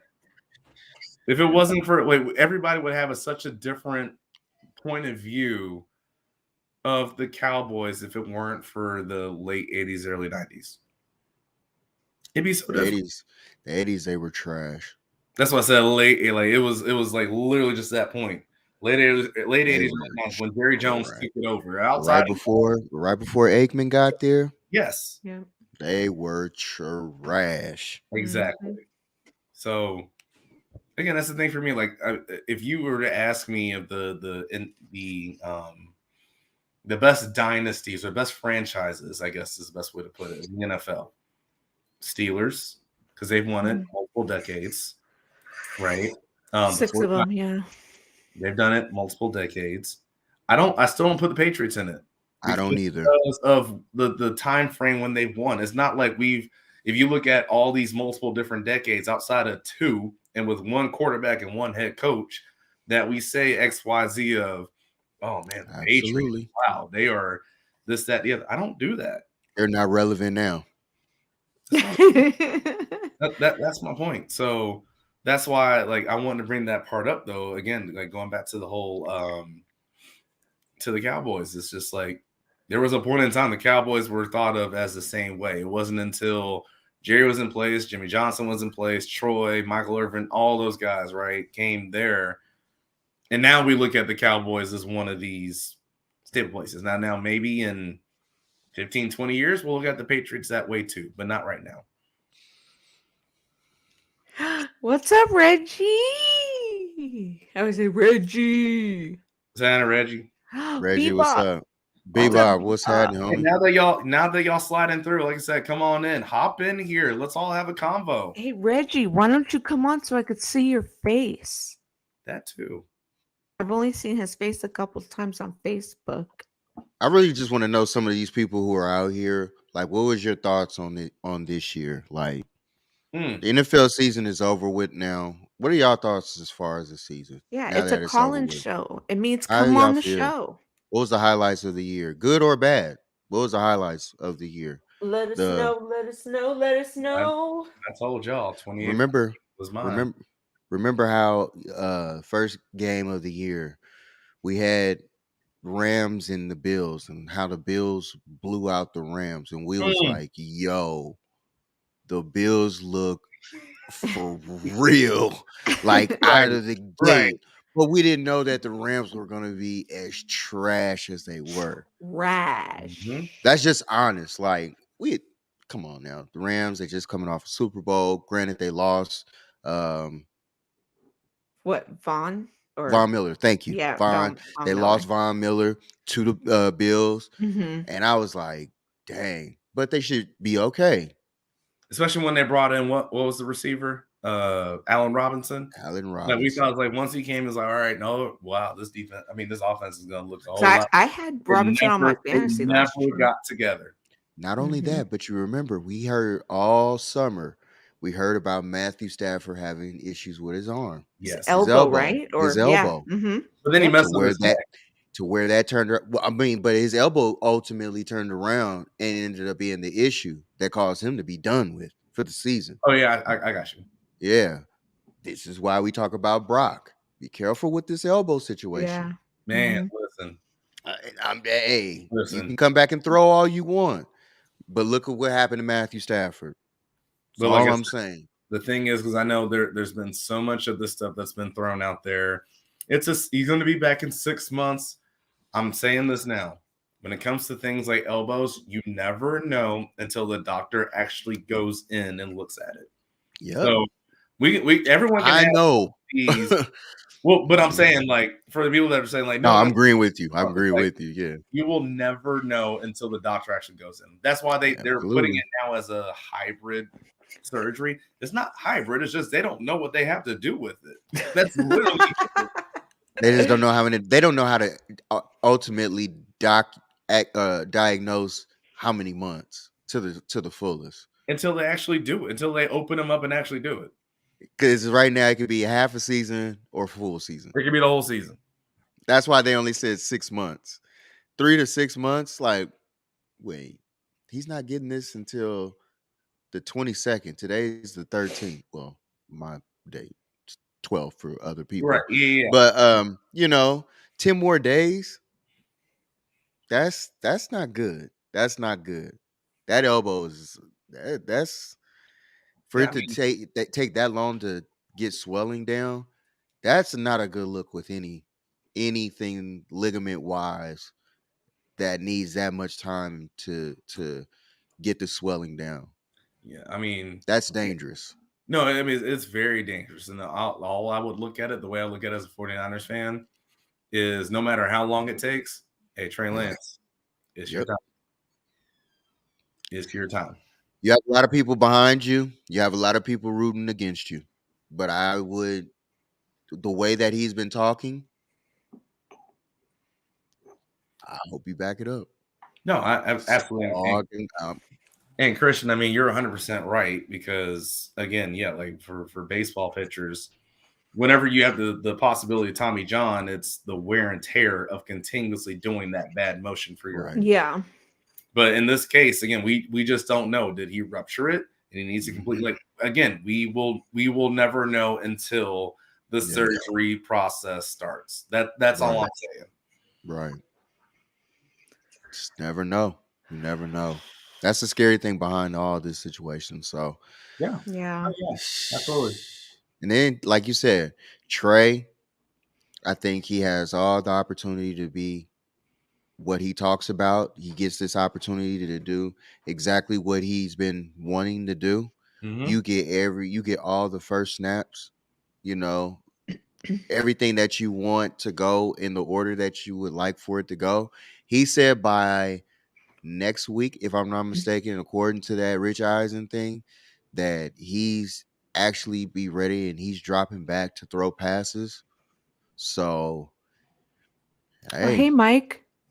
He said he'll be good to go. So I guess my thing for me though is like, and I get it with what Mike is saying, but here's the thing: we're talking about this. There's a chance that Brock isn't ready to go. Like that's what we're bringing up right now. So even with that being said, let's say okay, boom, Brock can't start right away. Trey Lance comes in. Trey Lance starts balling. Like because remember the only reason why a lot of us started saying, it's going to be Brock's jobs because Brock was balling. Trey never had that opportunity to be balling. Absolutely. So if Trey's balling and then Brock's healthy, then what do you do? Then Brock is backup. Let them get off to a hot start. That's what which they're not accustomed to. No, I'm agreeing with you. Let them get off to a hot start. Right. You won't see Brock Purdy. I don't think you should. You go with what's hot. You always go with the hot hand. I agree. You should. I agree. The and then again, I know bullshit never broke up in '98, but they did. Oh, hello, Jerry Krause.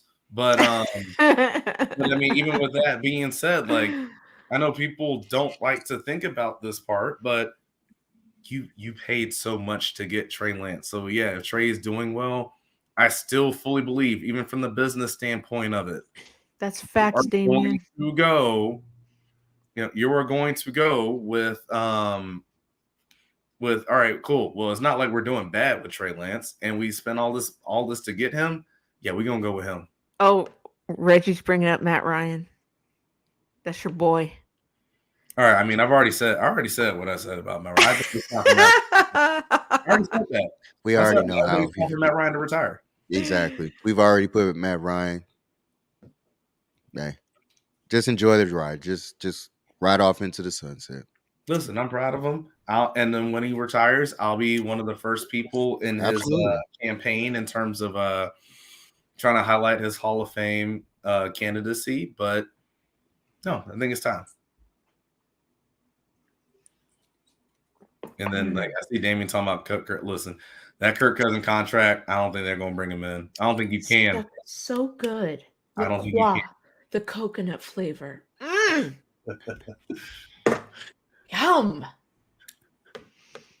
Anyways, go ahead. I don't see them bringing in Kirk Cousins. That not for Fuck that contract. that guy. Not for that contract. And why? Yeah.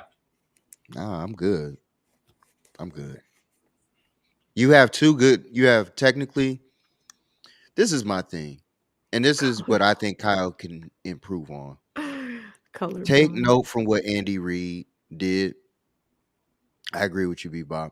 Mm-hmm. But take note for what Andy Reid did, like Jordan was talking about as far as the blocking scheme, and you protect Trey going into this next year. Stop running him up the middle on these design run plays that run him straight up the middle every other 3 plays.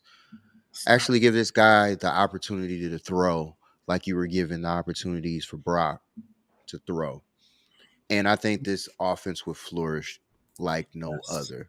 That's just my opinion. I think that you give Trey the same opportunities and throws to execute the way that Brock did. Man, good luck to this. Good luck to this league. That's barring injury.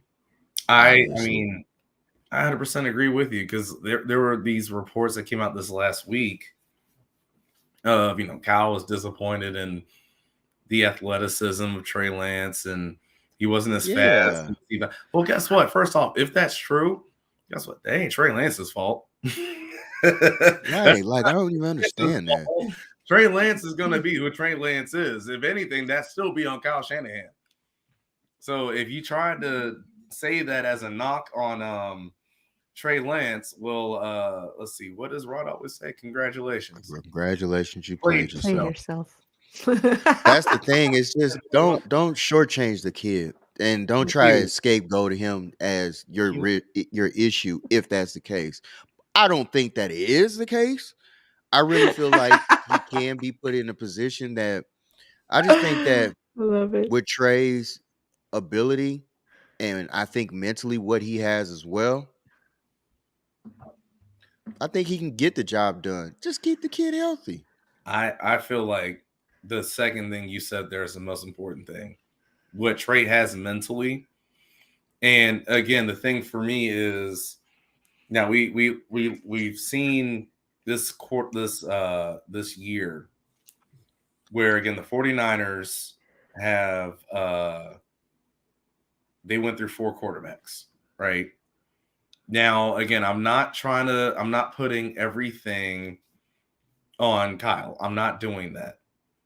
Right. And first off, well, again, Kyle didn't give Trey a chance to see what he could do. So there's still that. But my thing is, all right, first quarterback that got hurt again was Trey Lance getting hurt running when we all knew he was running too much, especially the style you're running him shouldn't have happened. Jimmy G getting hurt, how he got hurt, I can't put that on Kyle Shanahan. I can't do it. Brock Purdy getting hurt, I have some of that to put on Kyle Shanahan. I also have some of Josh Johnson to how he got hurt. Hey, my man didn't want to catch the ball, man. My man didn't have to say hike, man. My man didn't have to say hike. That man said hike and got stage fright, man. That man didn't even want to touch the ball. Hassan Reddick put on him because he tried to block Jawan Jennings first coming in, and then George Kittle coming across the formation. It wasn't going to happen. Hey, man, that man was shaking like booty meat. That wasn't going to happen. That's what I said. Also, I said part, right? I said part. Now, so the thing for me is, what did we know? What did we hear about Trey Lance even going into the season? he talked about how he wasn't going to go down and how he doesn't know how to go down. So again, if you're a head coach, if you already know and it's out there, your quarterback can't protect himself, it is up to you to protect your quarterback. And guess who didn't do that? And I mean, Rod, you've said this so many times. You want to see the same playbook that Brock Purdy had, that Trey Lance had, that could have, right? We haven't seen that. We haven't seen it. Let's give the boy a fair chance, man. Just give him a chance, man. Exactly. Give him a chance. Just give the man a chance. And that's the thing, like. And Ghost, yes, I agree. I agree. But again, the thing is, here's the other situation with the Niners. They got a lot of money they need to spend on both sides of the line of scrimmage. A lot more than I think people want to openly admit. And now, again, Jimmy Ward's going to be gone. You need another nickel. Yeah. Like there's a lot of money the Niners need to spend. I mean, even depending on what you think about Jake Brendel, who actually had a pretty good year. He's a free agent too. There's a lot of money the Niners have to spend, which means they have a lot of decisions that they have to make.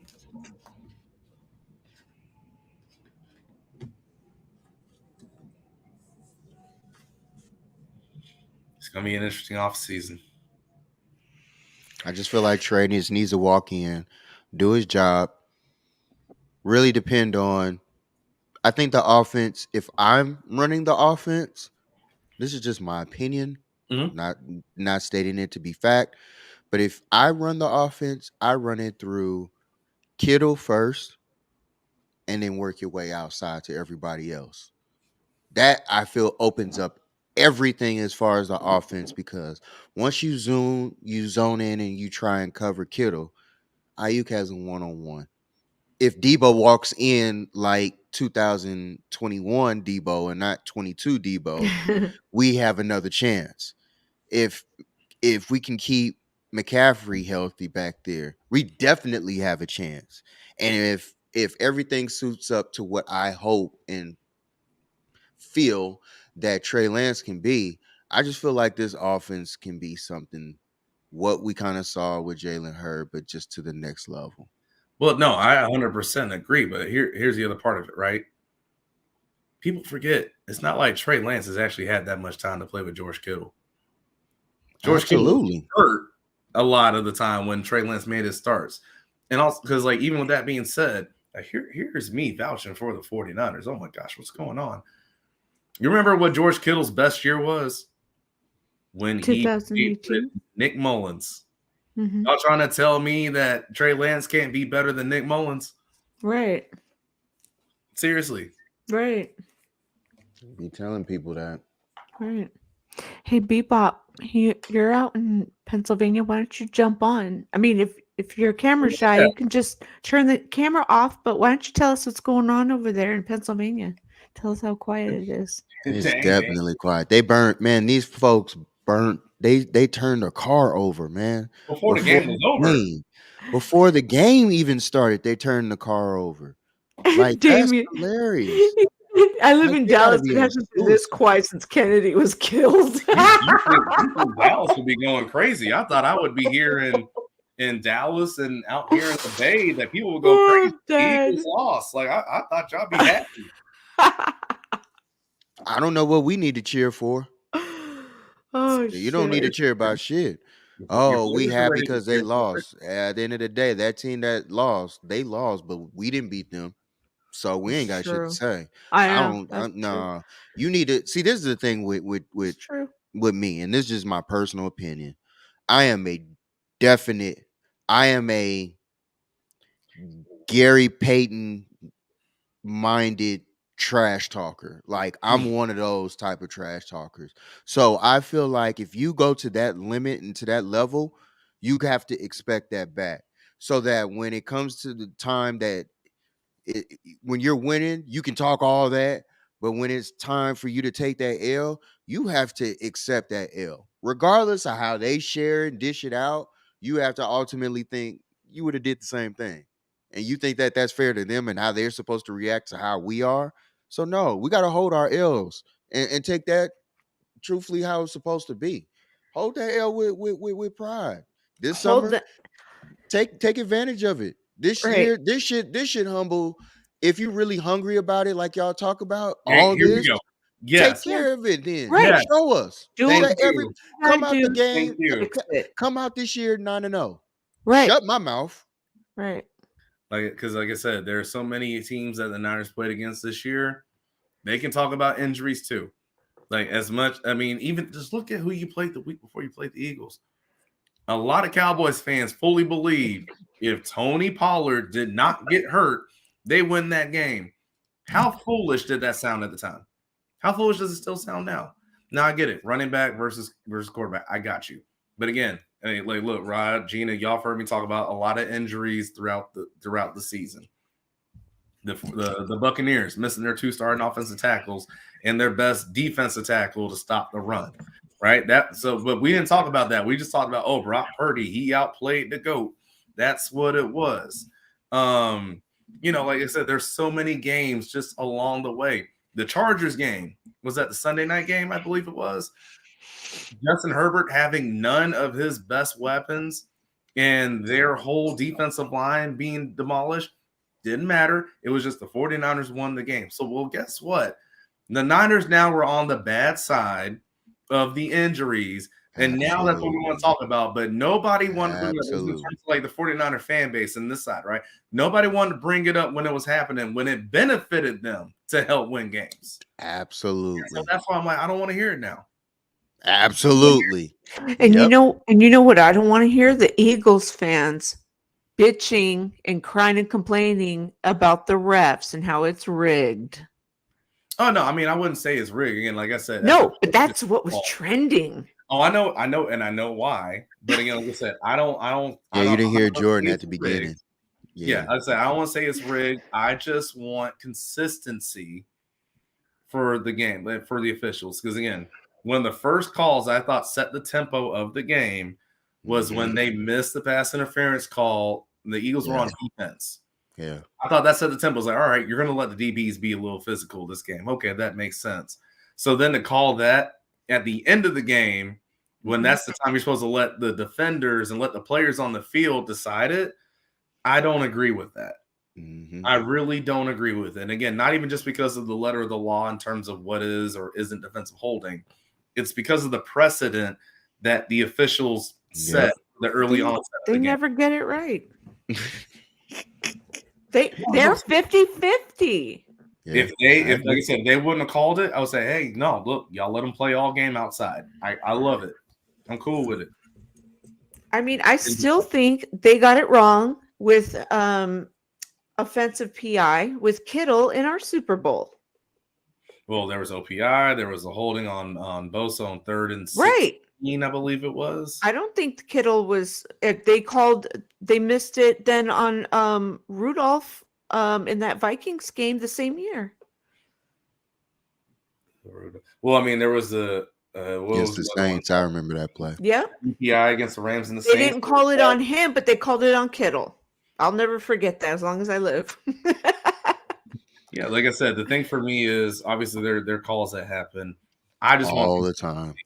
Right. That's all I ask.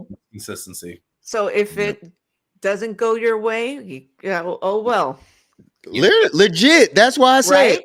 That's why I agree with when Trey Lance says everything happens for a reason. Yeah, I moved on. I still remember it. I forget. I don't forget. I forgive, but I don't forget. Yeah. As a competitor, that fuels me. Like that to me, I'm one of those type of people.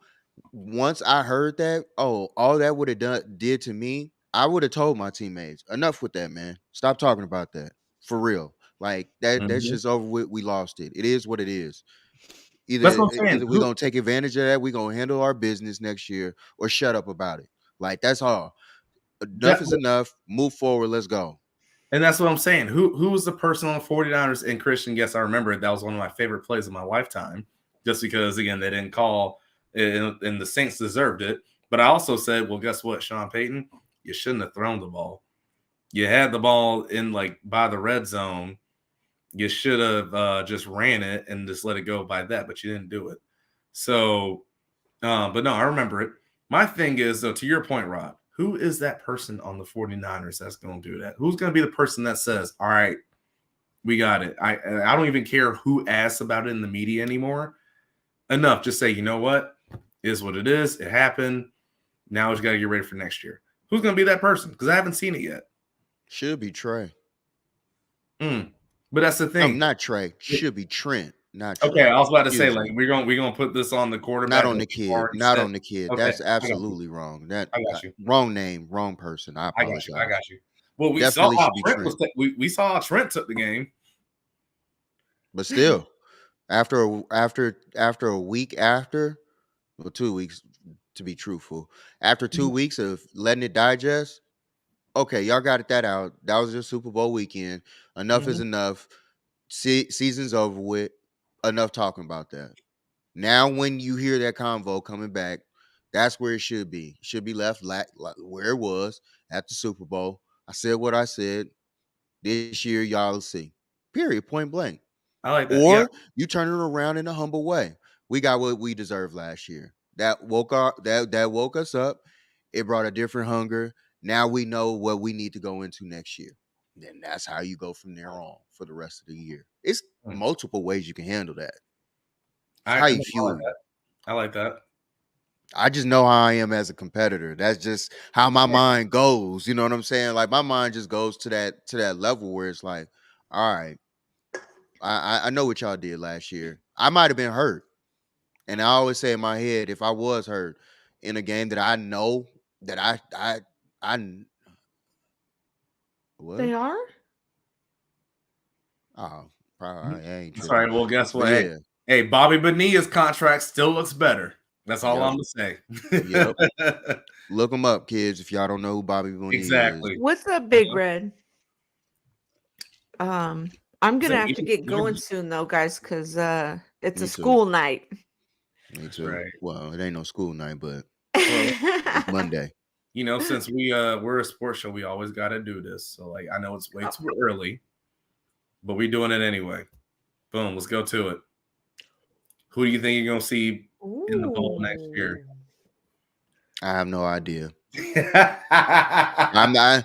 I never answer this. It's way. I can't answer before the draft. I can't answer before the draft. No way. I said I know it's way No too way. early. I guess the way I'm gonna look at it is I'm assuming health. That's always how I like view these questions, right? Especially this early. And I would say, you know what? It's so hard. It's so hard to keep. I'm always going Niners. I gotta go Kansas City. Hey, Kansas City is favorites right now. That's why I was doing that earlier, because they just showed the bets already, and they said Kansas City is up to repeat, and we're Niners. We're number 2. I just have this feeling that these same two teams we saw tonight are going to be the same 2 teams you see again next year. Dude, fucking Niners. It all depends on the Eagles this offseason because they got a lot of people they need to pay. They got a lot of free agents. Yes, they do. They got to pay. They have at least one more year. At least one more year before they really have to worry about paying their quarterback. So, no, they got to pay Jalen this year. I don't think Jalen gets paid this year. I don't think so.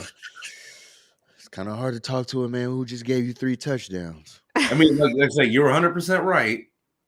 Right? Like, it wasn't his fault. That. But like, even for the Niners standpoint, like I said, they're like, I mean, like we talked about earlier, there are a lot of holes the Niners have to fill too. Niners. Defensive tackle, right tackle. I'm not listening to Gina. Defensive tackle, right tackle, backup to backup. Still got to pay your quarterback. Center. I mean, you can get that. I feel like you have that in the draft. It's not as easy as you think. I'm not saying that. I'm just being optimistic because of what we did with Aaron Banks. You know what I'm saying? That's the only reason. And we just dealt with Burford. That's the only reason why I kind of believe in their system of how they get them together for at least 1 year. They somewhat redshirt them the first year, and then they come in the next year, and then it's like, wow, the transition is seamless in a way. So that's all I'm saying. But defensive tackle wise, they gotta do that and the opposite side of Bosa. You gotta answer those 2. Then you gotta get a free safety. No, that's fair. Like I said, I think you still got to fill. I guess I think you still got to fill in center just because that is the second most important position on offense. Because outside of the quarterback, that is the person that makes the second most amount of calls. Yep. You got to make sure you get that right. So, maybe Brendel resigns and that's what they go with. But if they don't, you gotta do, something with that. Then, like you said, with safety / nickel, whatever you want to picture or view Jimmy Ward as being. Right. And yeah, like you said, no, it really showed a lot. I felt like with Nick Bosa as tired as he was, and then the lack of production and also the explosion that the Eagles offensive line showed for the Niners defensive line. There's a lot more they need to fill there. So we can talk about the Eagles and all the stuff that they have to fill. There's a lot of stuff for the Niners that they need to fill too. Want to see something cool? What's up? Leyenda. That's hard. The legend. Yes, it's a tote bag. I got it for $5. Is he the best quarterback you've ever seen, Jana? Yeah. Rod. My friend made this. I'm gonna say this though. My friend made this for $5. I bought it for $5. Shout her out. What's her page? Her name is Rubestar. She's on Twitter, but her Instagram page is All Things Rubestar. And if you want to know more, just DM me and I will send you her page. Rubestar. Yes. RUEB star. See that? It's so cool. It looks like loteria, right? Like bingo cards in Spanish, right? That's hard. And she just made my mom a hoodie, and it's in gold chrome, and it says like SF49ers like this. Oh my god, it's so nice, and it's that thick, good quality. And she made it. Like, she bought the hoodie, and she says she only wears shit that she would wear herself. That's the only stuff she sells. Shout her out again. Yes, Rubestar. All Things Rubestar. RUEBSTAR. I'll put it in the comments. There you have it. And she's on Twitter and she's on Instagram, but she's very reasonable. It's the item plus shipping, but I highly recommend her because she is like a momtrepreneur, and it's a small business. So, and she's Latina, and I just love her. So yeah, support her. She's a Niners fan, but she does other stuff too. Like, she could do Falcons for you. She could do Warriors. She's done other teams too, but she's a Niners fan. So bingo. She even has Lakers stuff. She does mostly like shot glasses. Shout out to the Lakers beating the Warriors. Fuck the Lakers. Doesn't matter. Fuck. Hey, no, it's all good. Hey, let him enjoy this one. I know they don't Warriors. Don't get many of them while they're in 13th place. Losers. It's okay. Listen, Marcus, Joe Montana is the fucking GOAT. Hey, Marcus. I'm looking at Mahomes, and I'm sorry. There we go. Yes. Mahomes might be number 2 on my list, sir. Hello. I hear all the rings. Don't play yourself, Marcus. I hear all that stuff, but Mahomes, the way he's doing it right now, I mean, let's be honest about the rings. Sorry. Of all other sports anywhere else, I feel like there's no other sport where we look at the person that has the most rings and say they're a GOAT. There's literally no other sport we do that. So why are we doing it with one position in the one sport? Yeah. And I don't want to get on basketball. I would shut down that operation. But I have a firm testament with Michael Jordan. But I mean, again, even Michael Jordan, he doesn't have the most rings. But the people either say he's the GOAT or LeBron or Kareem is the GOAT. In baseball, it's Barry Bonds. I want to go with that argument. I'm just giving the example of, like, let's look at Tune other into sports. The basketball show, people. Oh no, let's do it. But like I said, I'm saying, like, all these other sports, we don't look at who has the most rings. We also look at impact on the game, how they did it, all these things. So why is it all of a sudden for football, which is like the most team-centric sport possible, that's where people want to look at, oh yeah, this person has the most rings, you're the GOAT. Talk about it. I agree with you. If somebody can answer that question, I agree with you. I agree with you. Please. I agree with the you. most team-centric sport that we have out there, that's the one sport that we look at of like, oh no, he has the most rings, he's a GOAT. That makes I still haven't figured that out. This is the only thing I agree with you on, Marcus. Michael Jordan. Oh. No, I'm gonna save that. I'm gonna say, but hey, Christian, hey, Christian, talk your stuff, Christian. No. Here we go. Okay, No. wait a Here we minute. go. Barry Bonds is Barry the home Bonds. run king. Barry Bonds was the Christian. Barry Bonds was the most terrified person to bat against. He was the most walked player in the history of the game. But you see, that's the same reason why everyone has a problem with him. Even before he started taking steroids, Barry Bonds was a Hall of Fame player. Let me ask you this honestly. All right. What does that have to do with coordination? No, you're making my point. You are making my point. We're both athletes. We're both athletes, so that's why you're making my point. Had he never taken steroids, I would have never had any type of argument about Barry Bonds being the GOAT or being the home run. I would have never done it. Never would have. Because of everything you're saying. Marcus, he was a 300 hitter, 30 home runs, 25 stolen bases type of guy per year. That was who he was.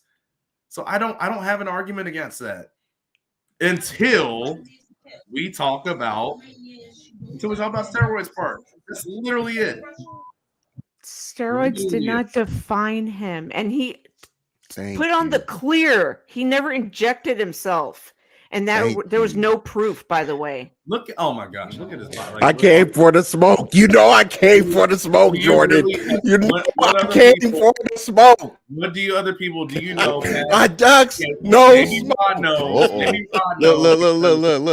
Look. Shout out to Corn Nuts. I'm just gonna sit back and just chill and watch this one. Yeah, go ahead. Because I said outside of Bishop Eddie Long, I don't think, rest in peace. Because I know Rod was in the city with Bishop Eddie Long. You ain't never seen nobody bulk up that much after they turn 35, 36. It don't happen. Unless you do something extra. Show me the evidence. Show me the evidence. Really trying to. Like I said, again, nobody is questioning. Show me the evidence, man. Nobody is questioning the natural ability of Barry Bonds. Nobody. And again, if he would have stayed the same person he was in the early years he was in San Francisco, there would be no controversy to this. Y'all know, that's why the reason every time someone brings this up, someone says, show me the evidence. Because you know the truth. You don't want to admit it. That's fine. That's fine. I got you. Because you can't ever take away talent. You can't. He's talented. Did I ever say he wasn't talented? I don't know. I literally said he was a Hall of Famer before he took steroids. I literally the disclaimer. Come on, man. You got to do better than that, Jordan. Come on, man. I know, like, no, you're not getting the point. That what I'm saying is I see what he was so doing. Good. You know what I'm saying? You're trying to hit me with that okey doke. Okay. No, all right, here we go, Marcus. Let me ask you this. What year did the whole steroid conversation start with Barry Bonds? When did it start? When it got serious? Like, when did it really start? I want to say shortly after, what was it? Where we had that home run derby thing. It was a home run chase after Sammy Sosa and also both of them also in the steroid conversation too as well. So let's talk about that. But anyway, so my point is, if you look at his stats and his numbers before that, that was a Hall of Fame career. I agree. But that was my point. That's my point. You see what steroids did to Sammy Sosa? How come my boy Barry Bonds still dark? I'm just saying. You know what I'm saying? I'm just That's funny. That's funny right saying. there. You know what I'm saying? That's funny. That's comedy right there. You. Wow. Yes, sir. You won with that one. I mean, That's it. You I won. can only go by what I see, right? Wow.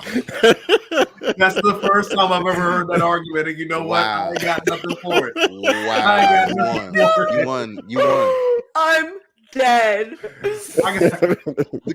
You won with that one. Bonds. That's the first time I've ever heard that.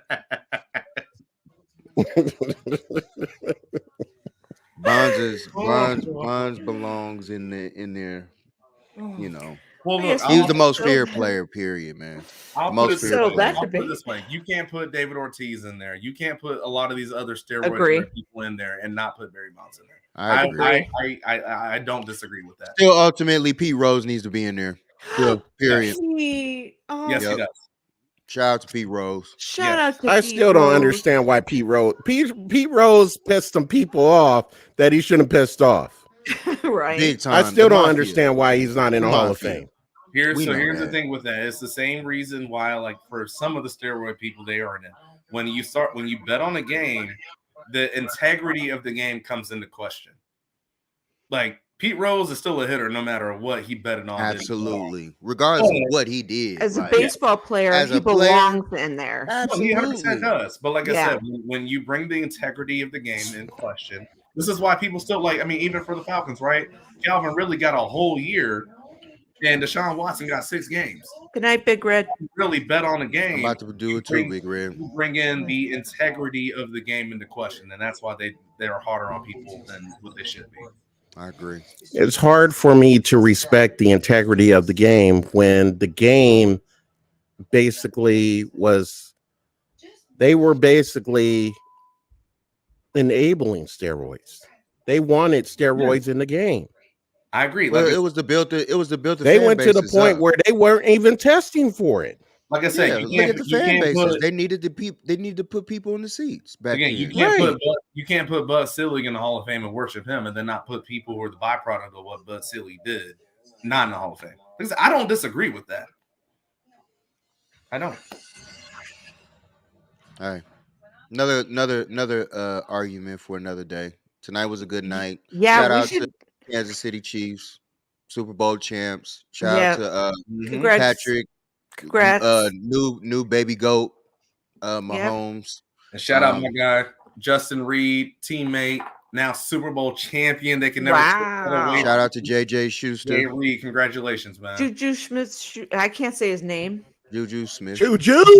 My son makes fun of me, so don't make me say it on air. But I know how to say his name in 3 parts. I just can't say it all together. It's a tongue twister for me. I feel you. Understandable. But I do have to go as well. And also, when's the next show? I'm going to drop some video tomorrow.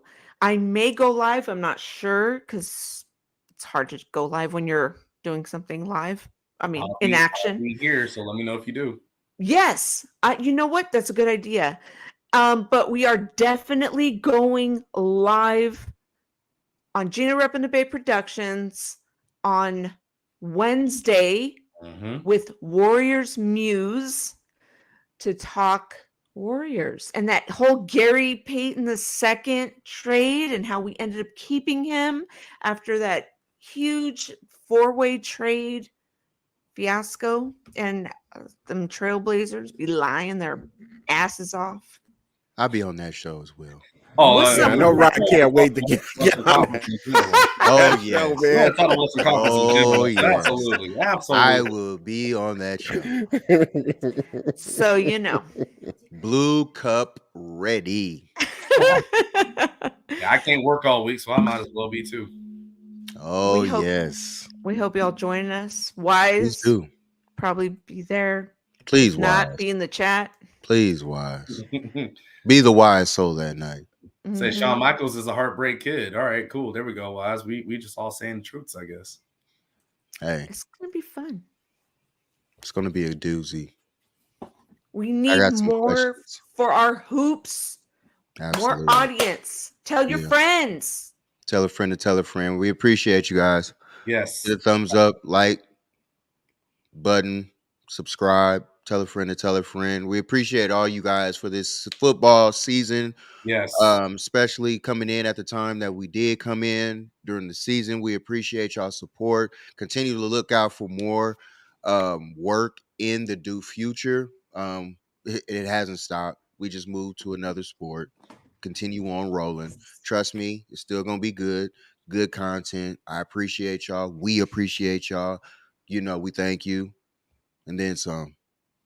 Yes. Thank you guys. And yeah, we're not going anywhere. We're still here. And we're probably going to talk about some off-season shit with the 49ers as well, because they're going to be talking about some shit. So And the Falcons. And the Falcons, and probably the Saints, and probably the Lambs. Whoever. We gotta talk it all. I feel like honestly, we do need to cover it all, because once the season starts, everybody's open game again. You get what I'm saying? So free agency. You gotta know. Yeah, Also, absolutely. What you guys also, get in the draft? who knows where all these contracts going to end up, right? Yeah. Where's Derek Carr going to go? Where's Lamar going to go? What's his contract? We should go live. We gotta talk about it. We should go live draft night. Draft night about it. Yep. Each draft pick, talk it out. Like, let's go. I think that's good. I'm with it. I'm with everything. We'll have a draft party. Let's get it. About all that action, boss. And then you get Marcus and to jump in, do his thing too, because Marcus, hey, I'll bring the Dos Equis. Hey, whenever Jimmy, you know what I'm saying? I'll bring the Dos Equis. Hey, whenever Jimmy G signs somewhere, we got to go live just for Marcus alone. No, you go for it. You guys go for it. That's all y'all. You guys go for it. I'm out on that note. If that's the case, that's the night I will tune in. I'm done. But no, we appreciate y'all. Love, peace, and hair grease. Thank you. Thank y'all for another year. Tune in. Trust me, you ain't gonna miss it. Absolutely. Trust me. That's right. By the way, I know a lot of people see me do this. It just means I love you in sign language, so that's why I put it out there. There you have it. Boom. Laters.